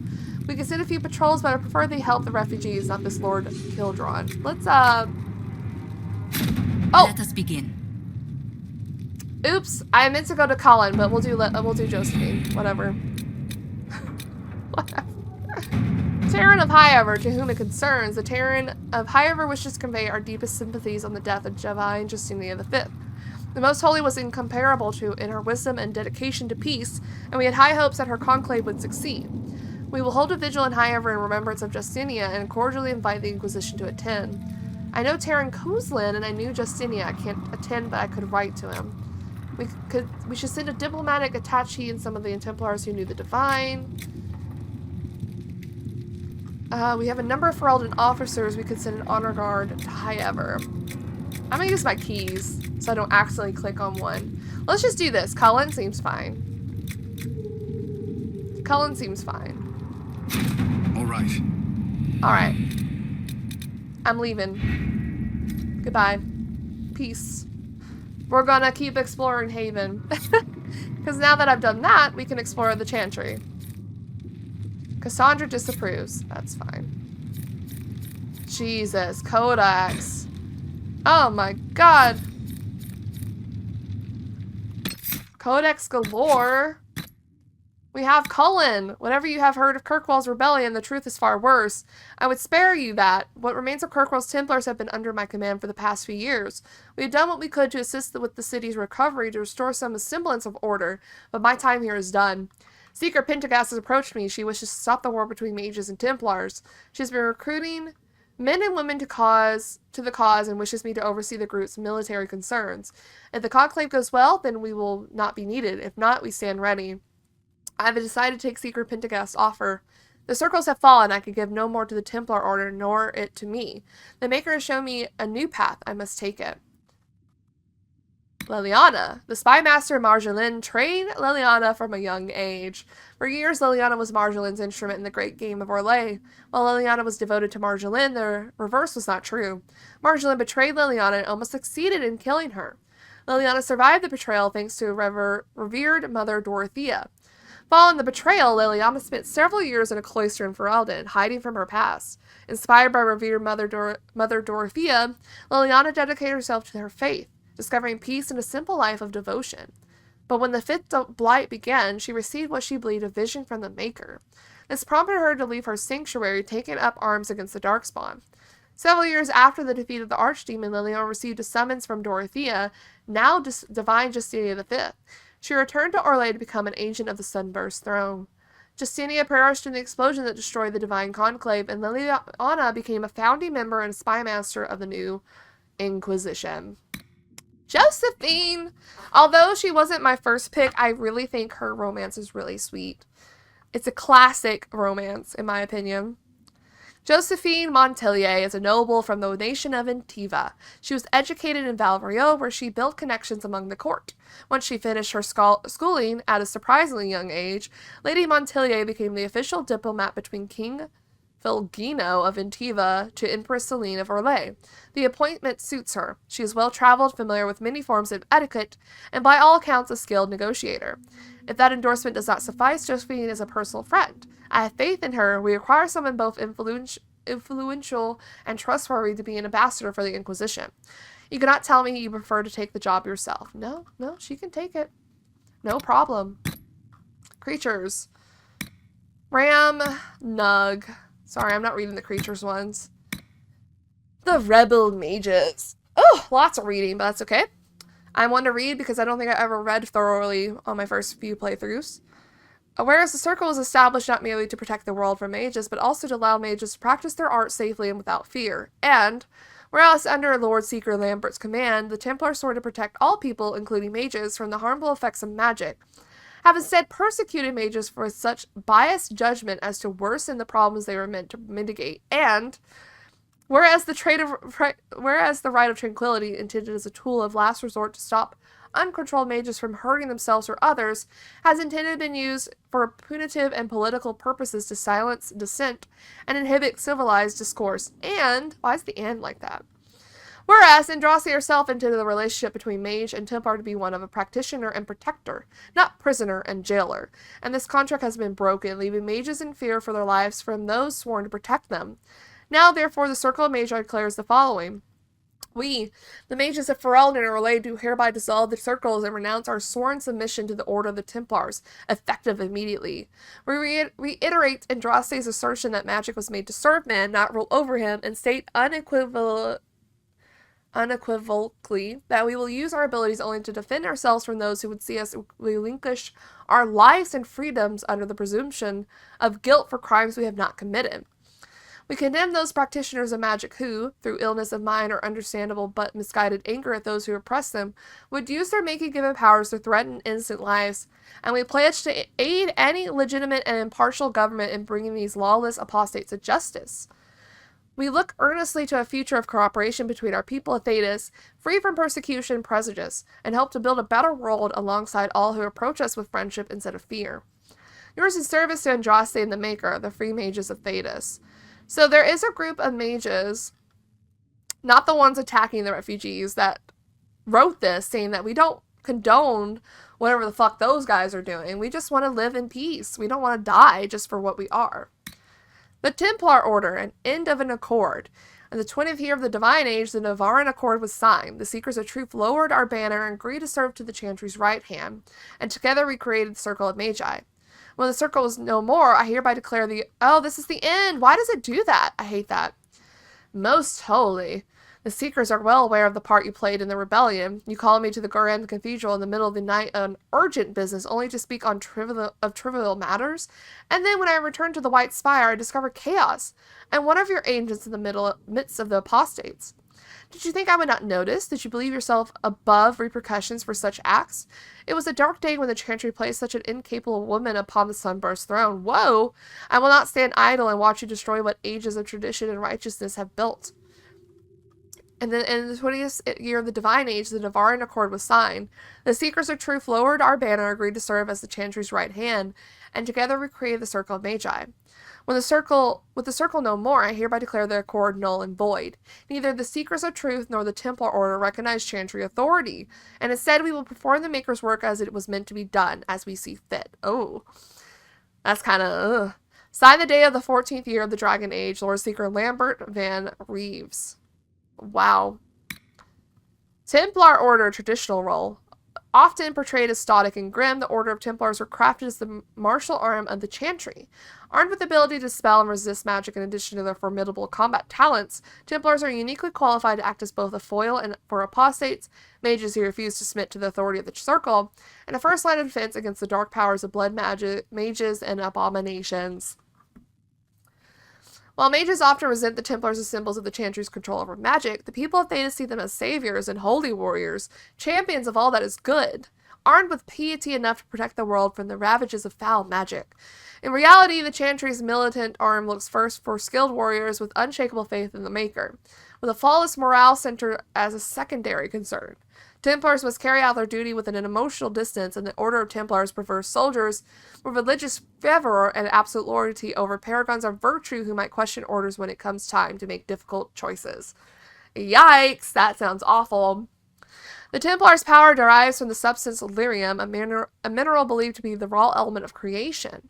While mages use lyrium in their arcane spells and rituals, Templars ingest the primordial mineral to enhance their abilities to resist and dispel magic.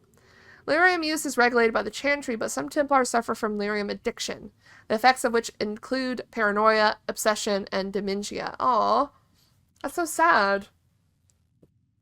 Templars knowingly submit themselves to this treatment in the service of the Order and the Maker.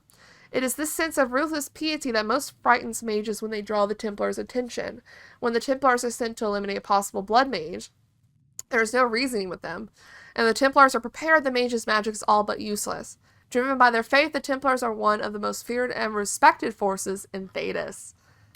Yeah, but is it for the best?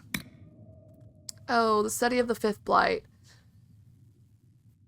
I think we read this in 2, I'm going to be honest. And also my throat's hurting, if you can hear.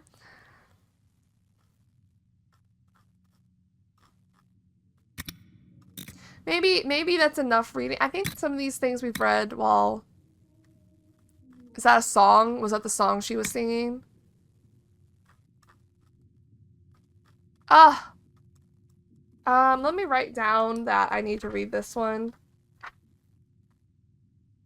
I'm done reading for now. My throat's hurting. Let's explore this area of the Chantry. Oh my god, more reading. The Maker. We've read the Maker. It's fine. Also, Josephine should be in here. Oh, cutscene. The Inquisition cannot remain, Ambassador, if you can't prove it was founded on Justinia's orders. This is an inopportune time, Marquis. More of the faithful flock here each day.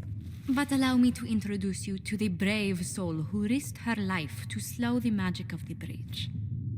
Hi. Mistress Lavelan, this is the Marquis d'Aurelion, one of Divine Justinia's greatest supporters. And the rightful owner of Haven. House d'Aurelion lent Justinia these lands for pilgrimage. This Inquisition is not a beneficiary of this arrangement. You own the land? This is the first I've heard of Haven having an owner outside the Chantry. My wife, Lady Machin of Denner, has claimed to Haven by ancient treaty with the monarchs of Ferelden.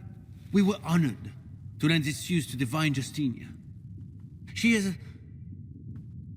was a woman of supreme merit. I will not let an upstart order remain on her holy grounds. An upstart order. Interesting, considering the Inquisition was begun by the left and right hands of the Divine. I've seen no written records from Sister Liliana or Seeker Pentacus that Justinia approved the Inquisition. If you won't take her at her word, I'm afraid Seeker Pentagast must challenge him to a duel. What? It is a matter of honor among the Navarans. Shall I arrange the bout for tonight? No. That's so funny. Perhaps my reaction to the Inquisition's presence was somewhat hasty. Oh, yeah? We face a dark time, Your Grace. Divine Justinia would not want her passing to divide us. She would, in fact, trust us to forge new alliances to the benefit of all, no matter how strange they might seem.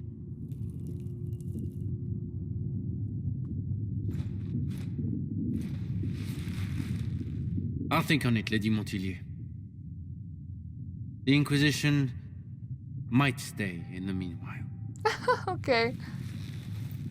Oh, this is just showing like how good Josephine is at diffusing situations. Do the Durelions actually have a claim on this place? His Grace's position is not so strong as he presents it. Despite their Ferelden relations, the Durelions are our legion. If the Marquis wishes to claim Haven, Empress Selene must negotiate with the Ferelden on his behalf. Oh, wow. Her current concerns are a bit larger than minor property disputes. Commander! You can't see the achievement I just got, but... I'm so pleased the Marquis isn't tossing us out into the cold. His Grace is only the first of many dignitaries we must contend with. You expect more people in Haven? Undoubtedly. And each visitor will spread the story of the Inquisition after they depart. An ambassador should ensure the tale is as complimentary as possible. Yeah, she's a good ambassador. May I ask, what brought you to work for the Inquisition? Sister Leliana approached me. We've been acquainted for quite some time. For better or worse, being the Inquisition's diplomat has become as interesting as she promised. Oh, yeah. What sort of dealings have you had with nobility? For some years, I was the royally appointed court ambassador from Antiva to Orlais. The nobility of Thedas is a rather singular sphere. Those I'm not acquainted with, I know through reputation. The Inquisition is lucky to have you as an advocate, Lady Montillier. Thank you. This is kind of annoying. Thedas' politics have become agitated as of late. I hope to guide us down smoother paths. But please excuse me. I've much work to do before the day is done. Okay, but I'm gonna talk to you anyway, after I talk to Maeve. You're the Herald. Or, well, the one they're calling the Herald, anyway. It's odd to see them accepting a mage as their hero. Especially a Dalish elf. One look at your face and it's clear you were never part of the circle. My name is Maeve. I research demons and other creatures. Seeker Pentagast and I use what I find to help the soldiers fight them. I found something the demons left behind. Can you use it? Yes, that's very helpful. Just leave it there and the Tranquil and I will examine it. Okay. That will help. Okay, I'm gonna talk to you more You've though. brought back some fascinating things. We're putting them to good use. You're a mage? You said you were a mage? No, just an apprentice. Circle mages must prove themselves in a ritual called the Harrowing. I was never very good at magic. I've got just enough talent to be a danger to other people. But when the mages rebelled, people like me had nowhere to go.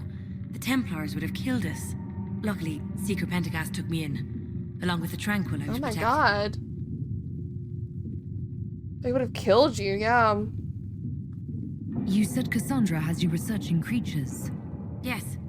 If you find anything interesting in your travels, I'd appreciate you bringing it to me. I may be able to find some weakness our soldiers can exploit when fighting various creatures. At the least, some materials are useful for making potions or gear for the Inquisition.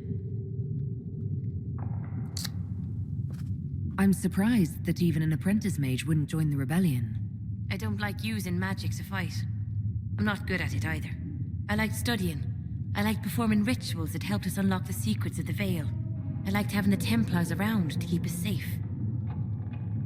A pity you aren't Dalish. That seems arrogant to say. You might have done well among the Dalish. Our mages are encouraged to study safely. Fenrir will take the Dalish. Whoa! Don't let my lack of Valasline fool you. Whoa! I was a proud member of my clan until my magic manifested. You know what happens when they have too many mages. They gave me a pack and sent me into the woods to find my own life. I was 7 years old. What? They just sent a child off? They didn't find a place for her?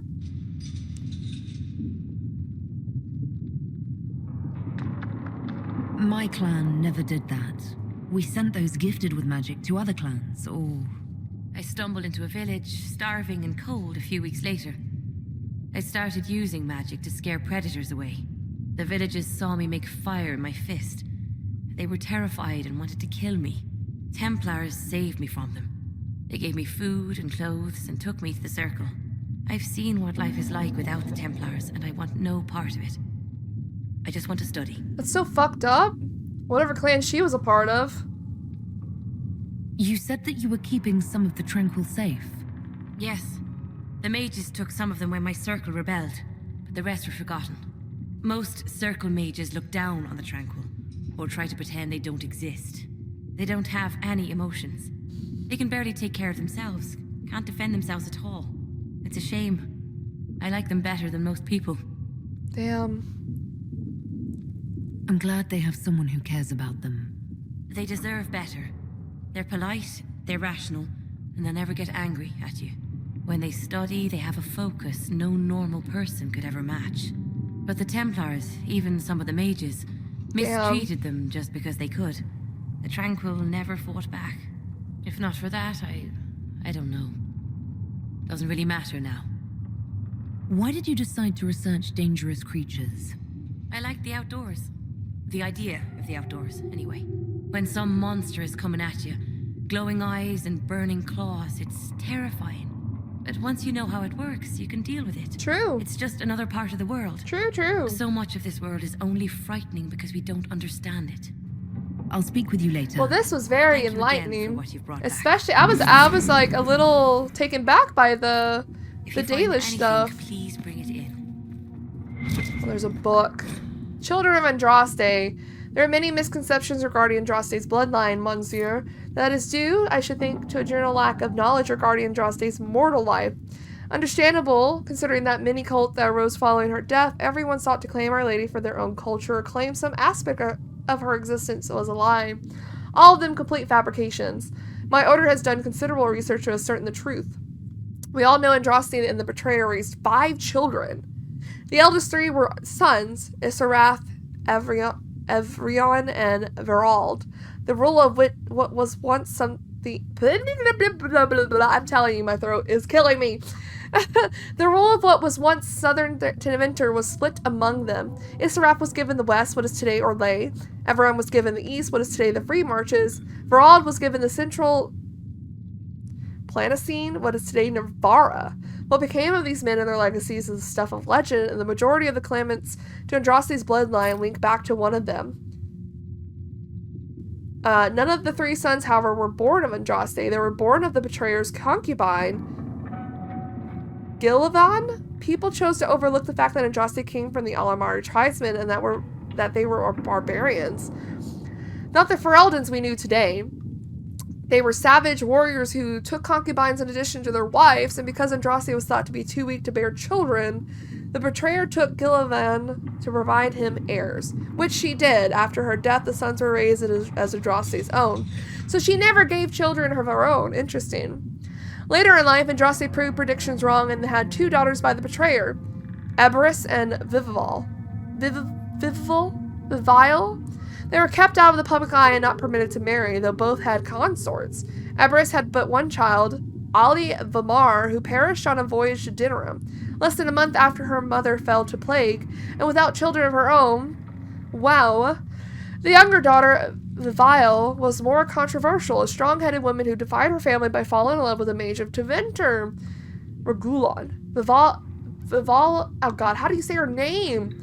Vivile and Regulon went into self-imposed exile as the Exalted March began into hiding following Andraste's betrayal and murder. What became of Vivile and her descendants is largely unknown. For one primary reason, she had only daughters. Oh, what do you mean she only had daughters? Hold on, back it up.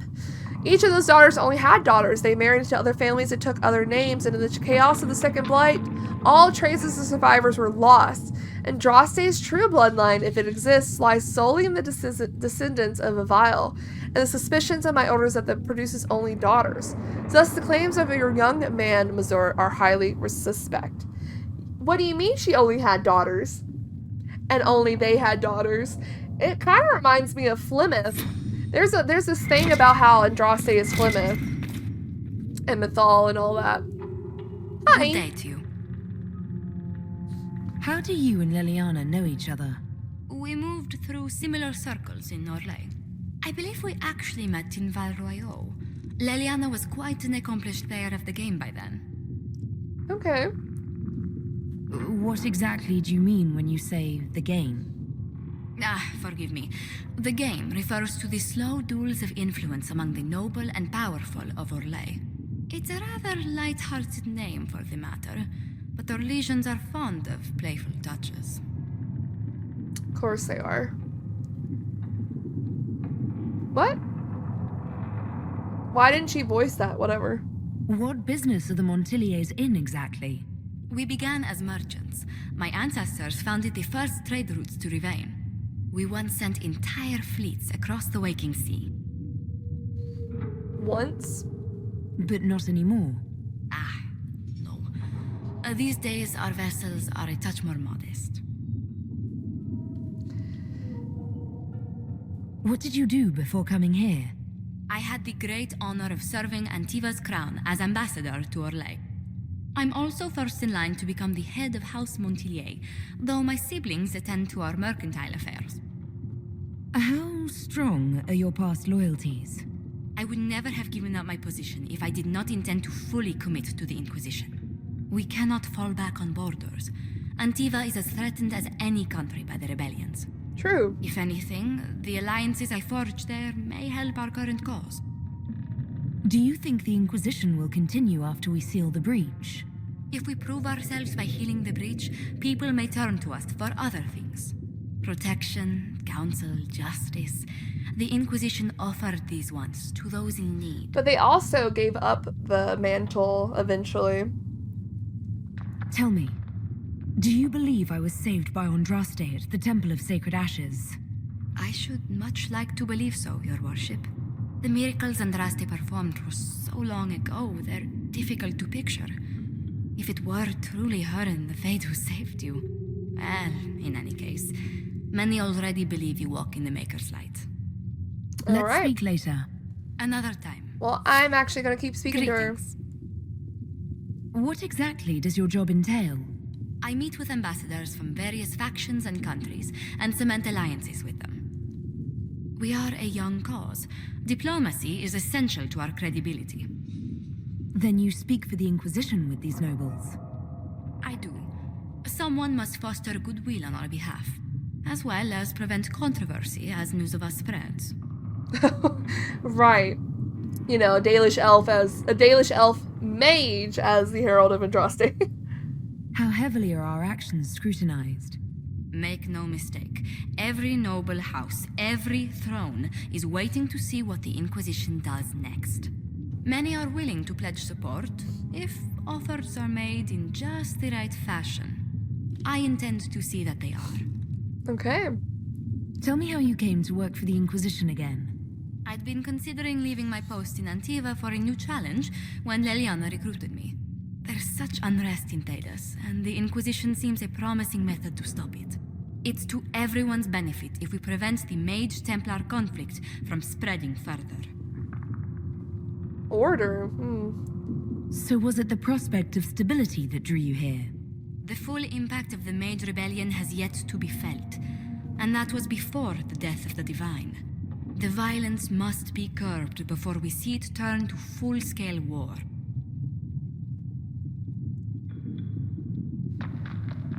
Huh.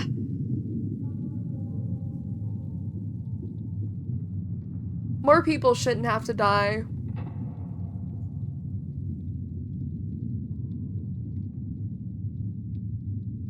I can only imagine the bloodshed if it escalates further. I'm afraid history holds many examples of what will happen if it does.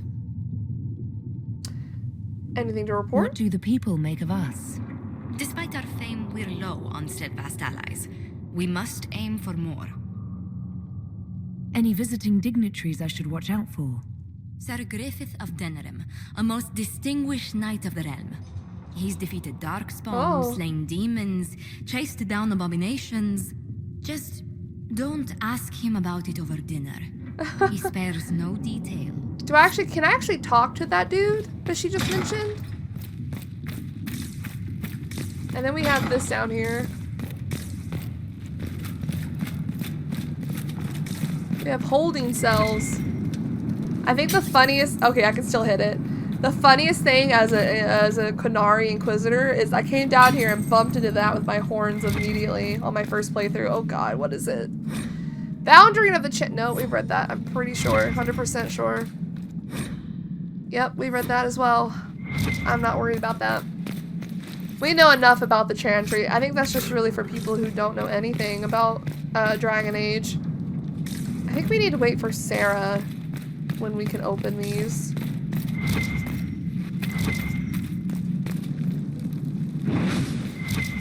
This is where we were being held. I just realized. This is where they had us. Cool. Cool. We still have a few people I want to talk to before we head on out to the hinterlands.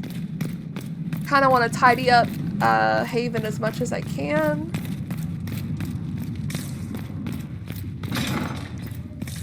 Is there anything else in here? There's a lot of people in here now. Okay, there's quite a few people I want to talk to first before we be so calm with everything we believe called into question. I don't need some old woman in Valroya to tell me how to worship the Maker. We tend the sick, feed the poor. There you go. Clothe the naked and sing the chant. Seeker Pentagast will attend to the rest. And make her forgive anyone who gets in her way.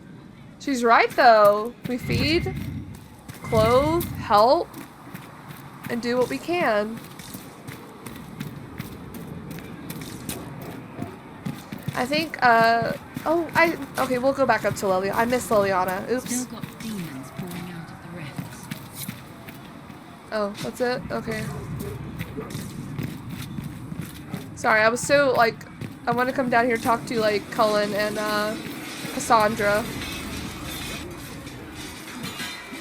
Yo, people just walking through that. Shield in your hand. Block with it. If this man were your enemy, you'd be dead. Lieutenant, don't hold back. The recruits must prepare for a real fight, not a practice one. Yes, Commander.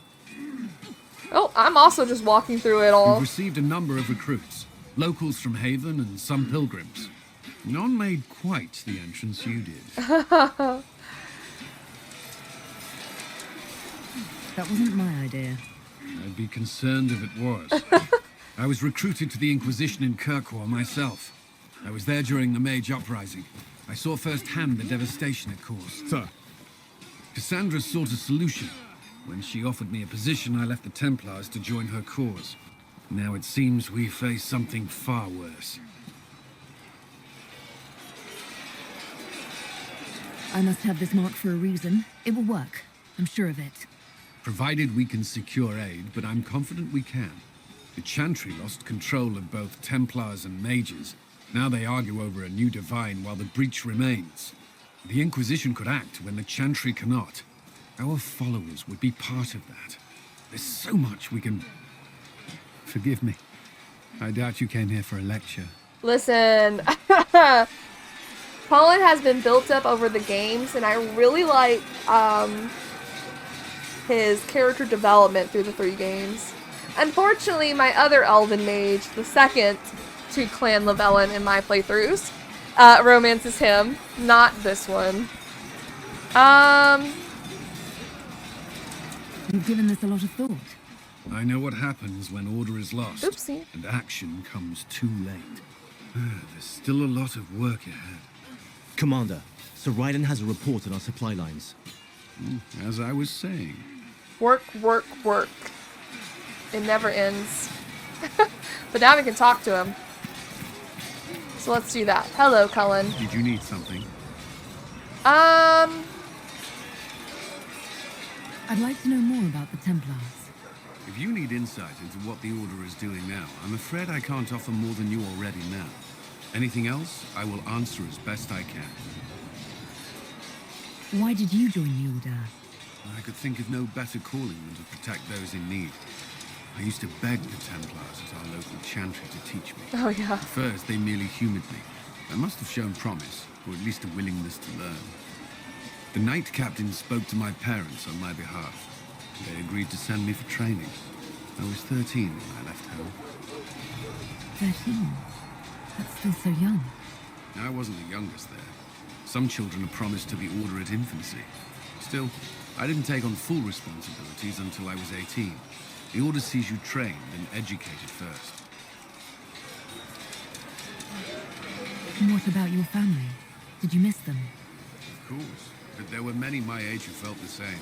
We learned to look out for one another. Before coming here, my keeper suggested I avoid Templars. Do they do anything besides hunt mages? Templars protect against the dangers of magic. Before the Order left the Chantry, that meant serving in a circle. They were also tasked with tracking apostates, or fighting demons inevitably summoned by the weak or malicious. What do you think of mages? Are they all a threat? I've seen the suffering magic can inflict. I've treated mages with distrust because of it, at times without cause. That was unworthy of me. I will try not to do so here. It's been like a decade for him. Moving through our base completely unchecked. We need safeguards in place to protect people, including mages, from possession at the least.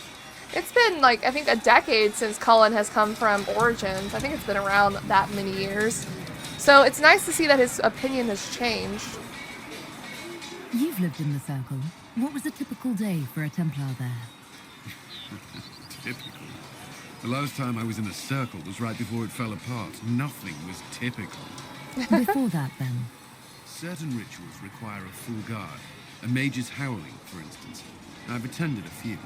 Most of the time, you merely maintain a presence, on patrol or in the circle, ready to respond if needed. Mages pretend to ignore that presence, but they're watching you just as closely. Do Templars and mages never speak to each other? Some do, but Templars are supposed to maintain a certain distance from their charges. If a mage is possessed or uses blood magic, you must act quickly, without hesitation. Your judgment cannot be clouded. True. Of course, ignoring one another does nothing to foster understanding. Also true. What does Templar training involve? There is weapon and combat training. Even without their abilities, Templars are among the best warriors in Thedas. Initiates must also memorize portions of the Chant of Light, study history, and improve their mental focus.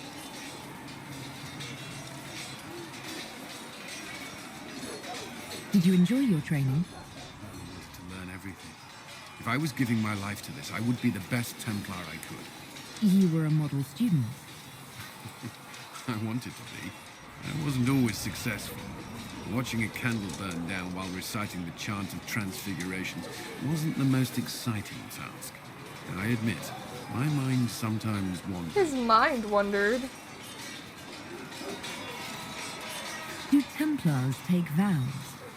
I swear to the Maker to watch all the mages. That sort of thing. There's a vigil first. You're meant to be at peace during that time, but your life is about to change. When it's over, you give yourself to a life of service. That's when you're given a filter, your first draft of lyrium and its power. As Templars, we are not to seek wealth or acknowledgement. Our lives belong to the Maker and the path we have chosen. Oh, nope. We're not romancing. That's all I wanted to know. Thank you. Another time, then. Was there something you needed? Did not want to romance. I should get to know you better. We are working together after all. What would you like to know? All right. Where are you from? Whoa, why is this here? What? What the hell? Well, that's jarring. Why did that pop up? My esteemed Lady Sidonia, I like to take full responsibility for Lady Marshalett's odd behavior late. You see, we recently began the study of history. I thought that it would do the young mistress some good to be exposed to all of the Theodosian cultures and not just Orlais. It was a foolish thought. Regrettably, your dear daughter has taken a particular interest in Ferelden folklore. She has developed, should have scrolled down before, an affinity for King Calenhad, which seems to have devolved into a borderland infatuation. She stared at me, eyes wide, when I told her how unified the barbarians with his allegedly incomparable might and charisma. Every time I tried to move the lesson onto something more important, she insisted I tell her again about Calenhad. How the Ferelden say his hair was twice as yellow as the sun and his chin more chiseled than the tallest peak in the Frostbacks. What is this? Why did we get a codex just suddenly? Twice now, I've had to tear down drawings she's tacked up in her bedroom of the man shirtless. She's got a love for him. Got a little crush. Then we moved on to the werewolves, which was even worse. As you may already know, the Ferelden venerate the folk heroes Dane and Hafter. Dane was said to have been a werewolf and Hafter to have descended from one. No enlightened man or woman could ever view such beast people with anything but revulsion, but you know Fereldans and their love of wildlife. Unfortunately, these tales of the wolfmen set the little mistress's imagination afire. When she suggested we put on play for you and her lord father, I could not say no. I'm afraid that's why Marchalette was running through the mansion wearing wet furs and frightened the chambermaids. She was rehearsing a scene in which Hafter drives back the Darkspawn. I've been informed that some priceless family heirlooms were destroyed amidst all that confusion, and I cannot fully express my dismay. I understand if my abject failure as a tutor results in my immediate dismissal. Why did we get this? I grew up in Ferelden. The fuck? I was transferred to Kirkwall shortly after the Blight. This is the first I've returned in almost 10 years. Wow. Why did we get that codex? It doesn't even pertain to Cullen. 10 years. Are you glad to be back? I was not sorry to leave at the time. I did not expect to return. Now, between the Divine's murder and the breach, I've arrived to find nothing but chaos. Yep. You were in Ferelden during the Blight. Did you fight Darkspawn? No. I was stationed at Ferelden's Circle Tower. The Circle had troubles of its own. I remained there during the Blight. Mm-hmm. What happened at the Circle Tower? Few who survived the Blight have fond memories of that time. I would prefer not to speak of it. Oh, damn, okay. What was Kirkwall like? While I was there, Canary occupied and then attacked the city. The Viscount's murder caused political unrest. Relations between mages and templars fell apart. An apostate blew up the chantry, and the Knight Commander went mad. Other than that, it was fine. Oh, it was perfectly fine. What happened between Kirkwall's mages and templars? You were at the Conclave. You must have heard people speak of it. Yes, but you were there. There was tension between mages and templars long before I arrived. Eventually, it reached a breaking point. There was fighting in the streets. Abominations began killing both sides. It was a nightmare. What happened then? The Templars should have restored order, but Red Lyrium had driven Knight Commander Meredith mad. She threatened to kill Kirkwall's champion, turned on her own men. I'm not sure how far she would have gone. Too far. So you opposed her? I stood with the champion against her, in the end. I should have seen through Meredith sooner. Maybe so, but it was kind of chaotic. Varric's from Kirkwall. Did you two know each other? I knew he was friends with the champion of Kirkwall, but little else. We've spoken more since I joined the Inquisition, largely at Varric's insistence. Apparently, I spend too much time with a serious expression on my face, and it's bad for my health. Oh, yeah? I'll let you return to your work. I'm sure you have other matters to attend. We're not done, Cullen. Is there something you needed? Why did the Templars leave? Why would Templars break away from the Chantry? The Order believes the Chantry no longer supports their efforts. Not to the extent they should. But the Templars have served the Chantry for ages. And in that time, they've come to take the Order's services for granted. Templars risk their lives against blood magic, demons, abominations, to feel as if those efforts are dismissed. I may disagree with the Order's actions, but I'm here as proof of that. I sympathize with their frustrations. What do you think of the people you work with? Oh. Who do you mean? And you can choose. What do you think of our ambassador? We have little in common. How she delights in meeting with nobles all day is beyond me. But I enjoy working with her. How do you like working with Leliana? The Inquisition would not exist without her. I may not always agree with her methods, but she's more passionate about our cause than anyone. Cassandra may have declared the Inquisition publicly, but Leliana is just as responsible for its formation. Are you satisfied with the Inquisition's forces? Our numbers are small, but they suit our needs for the time being. Some Templars have joined us instead of following the Order. They've proven invaluable in training new recruits. Alright. I should let you get back to work. Cool. Now we can talk to Cassandra.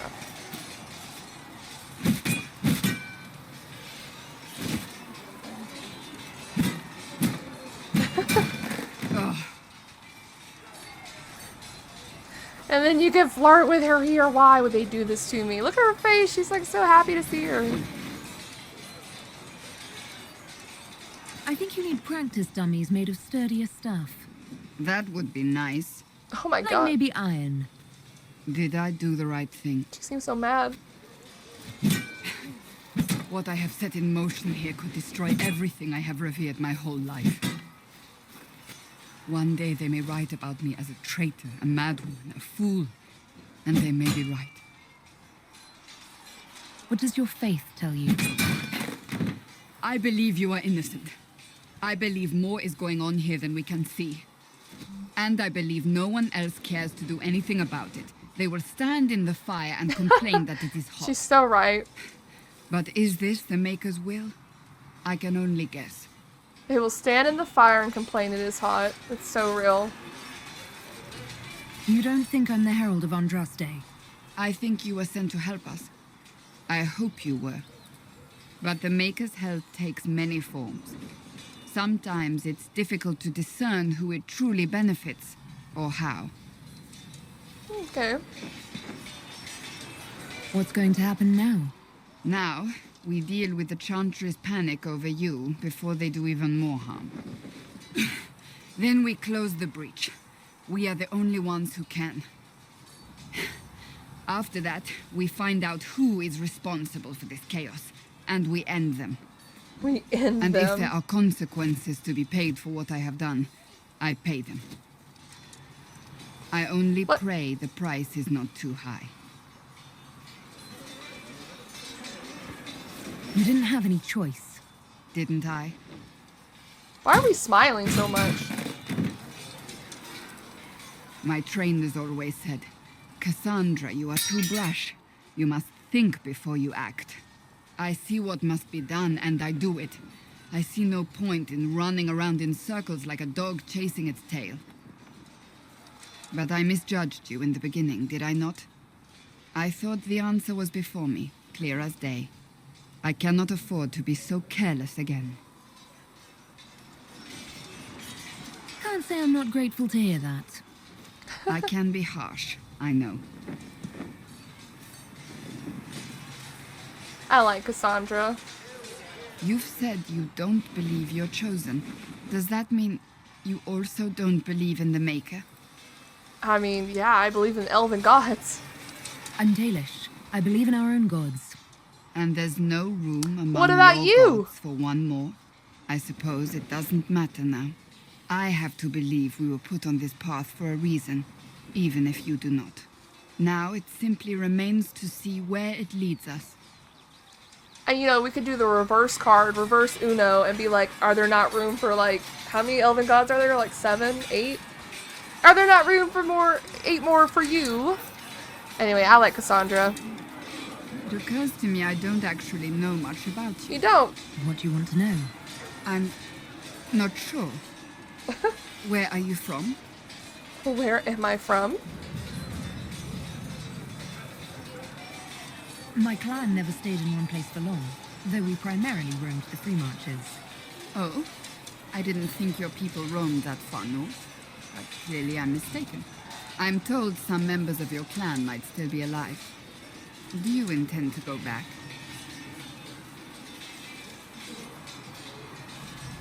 I might, once this is done. It will not be the same once you do. No, it will not.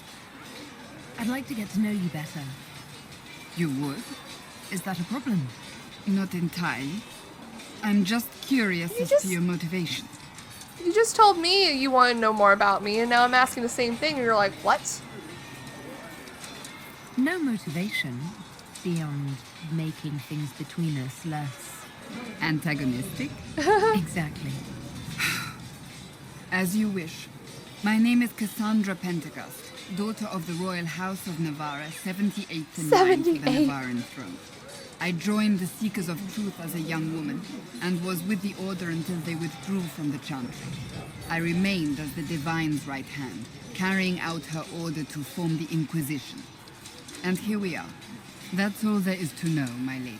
My lady? You're a member of Navarra's royal family. The Pentaghasts are a very large clan. Half of Cumberland could say the same. Really? No, but it feels that way. I have hundreds of relatives so distant they need charts to prove we're related at all. And they have them. Oh yes.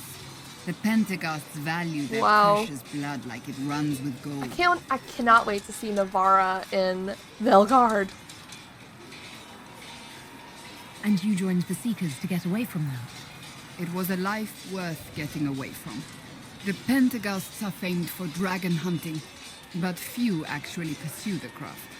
Most are fat and lazy. They pay lip service to the Maker and care only for idle pleasures and past glories. My brother was all that kept me in Navarra. Oh. Once he was gone, so was I. Tell me about your brother. I would prefer not to speak of Anthony. Another time, perhaps. That's so sad. You don't seem to like your homeland much. My family polluted it for me. What little I saw of my homeland was through the bars of a gilded cage. My uncle treated me like a porcelain doll to be placed on a shelf and dusted only when necessary. Thus I did not see Navarra, the real Navarra, until much later. By then I realized I knew it not at all. Yeah. Your uncle? What about your parents? They had the misfortune of taking the wrong side in the second attempt to overthrow King Marcus. The king executed them, but spared my brother and I since we were family and children at the time. Damn. Thus we were raised by my uncle, a mortalitasi who preferred the company of his corpses to the living. Oh, it's so cool. Your uncle was a mortalitasi? A death mage. He still is. My countrymen do not burn the dead, they bury them in special crypts. The mortalitasi supervise the crypts, like priests. Uncle Vestalis oversees the grand necropolis. Navarrans spend more time honoring dead relatives than they do with living ones. It is odd to be so fascinated with death and its trappings. I will never understand it. So you were the right hand to the Divine? To Divine Justinia, yes. And Divine Beatrix before her, in fact. The position is normally reserved for Templars of the Knights Divine, but my circumstances... Interesting. Unusual. Unusual how? You don't know the story? Thank the Maker. I'm a Dalish elf. I will tell you if you wish, but it isn't as exciting as some drum it up to be. The short version is that I once saved the previous Divine's life. My reward was becoming her right hand. But what does a right hand do, exactly? What is your hand capable of? It gives, it takes, it beckons. It makes a fist. Liliana and I extended the Divine's reach beyond the Grand Cathedral. We went where she could not. After Beatrix, I was tired of the position and wanted to return to the Seekers. But Justinia convinced me to stay. Her vision for the future gave me hope. You thought she could really change things? Justinian knew the war was coming long before it began. She tried to avert it, but the forces arrayed against her were too strong.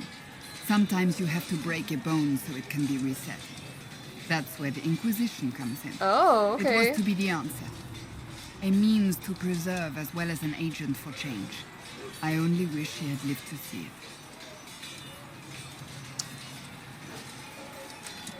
So, what's the story about you becoming the right hand?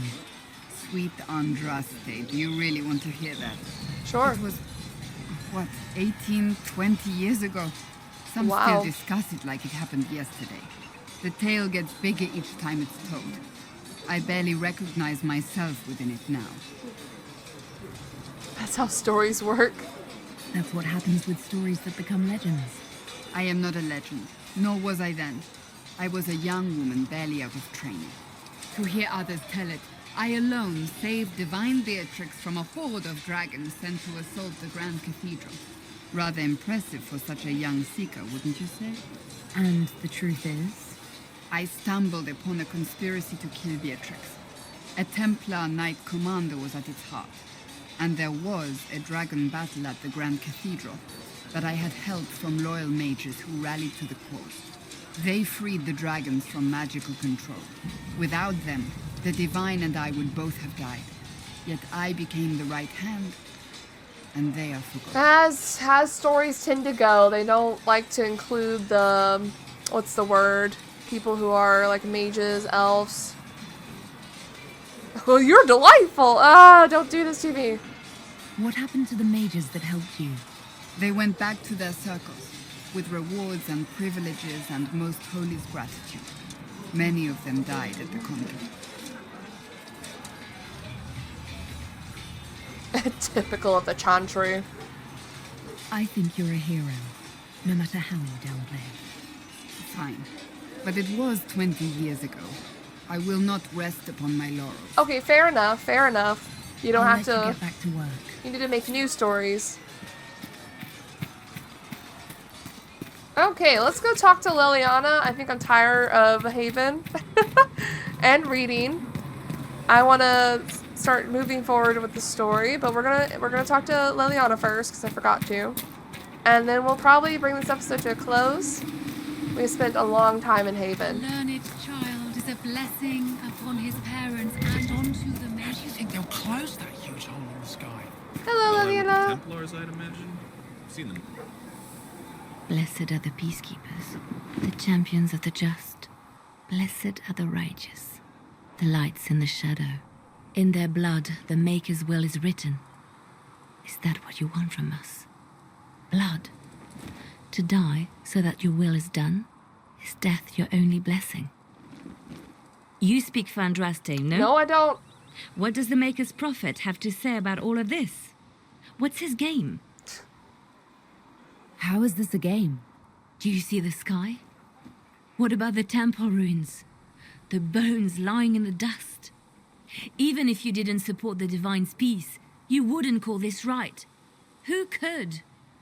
So many innocent lives. That's our wife. The faithful murdered where the holiest of holies once stood. If the Maker willed this, what is it if not a game or a cruel joke? Don't ask me. I'm as baffled as you are. You probably don't even worship the Nope. Maker. Lucky. He asks a lot. The Chantry teaches that the Maker abandoned us. He demands repentance for our sins. He demands it all. Our lives, our deaths. Justinia gave him everything she had, and he let her die.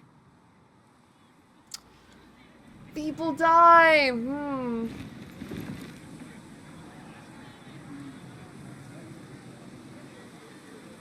I'm sorry. Her death has clearly hit you hard. Not just me. All of us. She was the Divine. She led the faithful. She was their heart. If the Maker doesn't intervene to save the best of his servants, what good is he? I used to believe I was chosen, just as some say you are. I thought I was fulfilling his purpose for me, working with the Divine, helping people. But now she's dead. It was all for nothing. Serving the Maker meant nothing. I'm not really the best person to talk to. Doesn't the Chantry have people for this? So I should let a priest comfort me? No, this is my burden. I regret that I even let you see me like this. It was a moment of weakness. It won't happen again. Okay. Come, to work then. We will speak later. We will speak now, actually. Or not. She actually doesn't want to talk to me. Well, damn. Oh! So it's true. Butler has stand on us. I hope my hunch was He's wrong. running over. You knew him well? Not as well as I thought. Show me the reports. Uh-oh. Another scene. There were so many questions surrounding Farria's death. Did he think we wouldn't notice? He's killed Farria, one of my best agents, and knows where the others are. You know what must be done. Make it clean. Painless if you can. We were friends once. This will put Leliana on a path. We're not gonna interfere. This is her job. It will be done. I'm sorry you had to see that. Trust me. Everything I do is to protect our interests. Now, if you're happy, I have more work to do. I'm not happy. Reports of fade rifts and demons Jesus. keep coming. The people are terrified, and it's only getting worse. The only thing that will calm their fears now is the hope that someone out there can save them. You have to be that someone. No one else has any power over the rifts. Seal them. Your legend will spread, and Thedas will learn to trust the Inquisition. Okay. Why do you want me to seek out the rebel mages? Why do you care? I've known mages. Some of them were better people than me. And yet I'm free and they're not. It's not right. They called you the left hand of the divine. That they did? What of it? Oh, okay. Alright. What is the point of an Inquisition? Justinia would have started the Inquisition if the Divine Conclave failed to restore peace. She hoped that with enough support, we could challenge the very tenets of the Chantry. She wanted the Chantry to treat the mages fairly. But sometimes I wonder, why stop at mages? The Chantry has committed many injustices. If we're going to change it, why not change the whole thing? It's just a thought. None of this will be possible if we fail. She has very controversial takes, it looks like. But I think I agree with Leliana here. I'll try not to break anything. That's good to hear.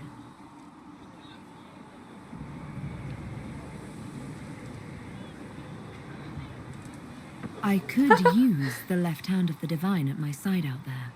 Every agent out in the world is my eyes, my ears, my blade. Wherever my people are, I am also. Coming with you, leaving my post, would blind and bound me. Do you see? What exactly does the left hand of the divine do? A divine always has enemies, and Justinia had more than most. I protected her. I watched, had an ear to every door.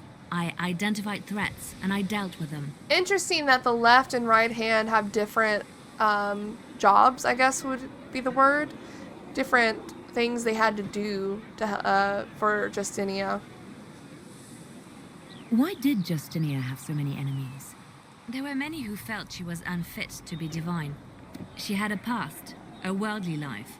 Unlike many, she wasn't given to the Chantry as a child. She chose it, and somehow that made her unworthy. And because they thought she was unworthy, they wished her harm.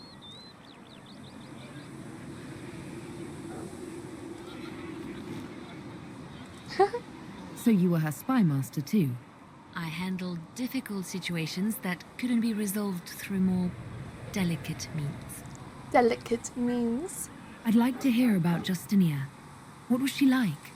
A friend. A mentor.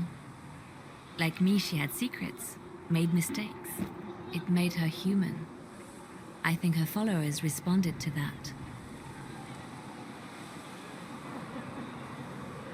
Was there something more I didn't mean than to ask friendship that. between you? You're asking if we were lovers? Typical. I was devoted to her, therefore it must be romantic. Love is common. Love is simple.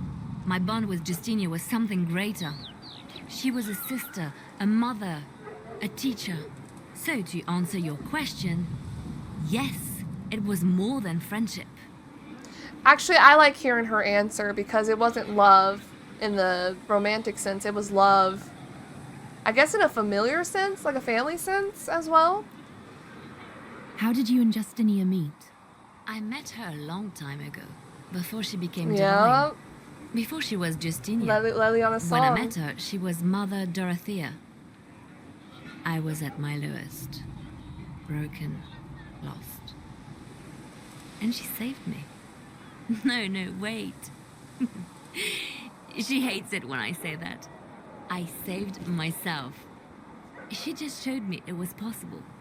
We'll talk more later. I want to hear about Serena. Yes? Let's talk about you. Me? You. Got any stories? Bards tell tales.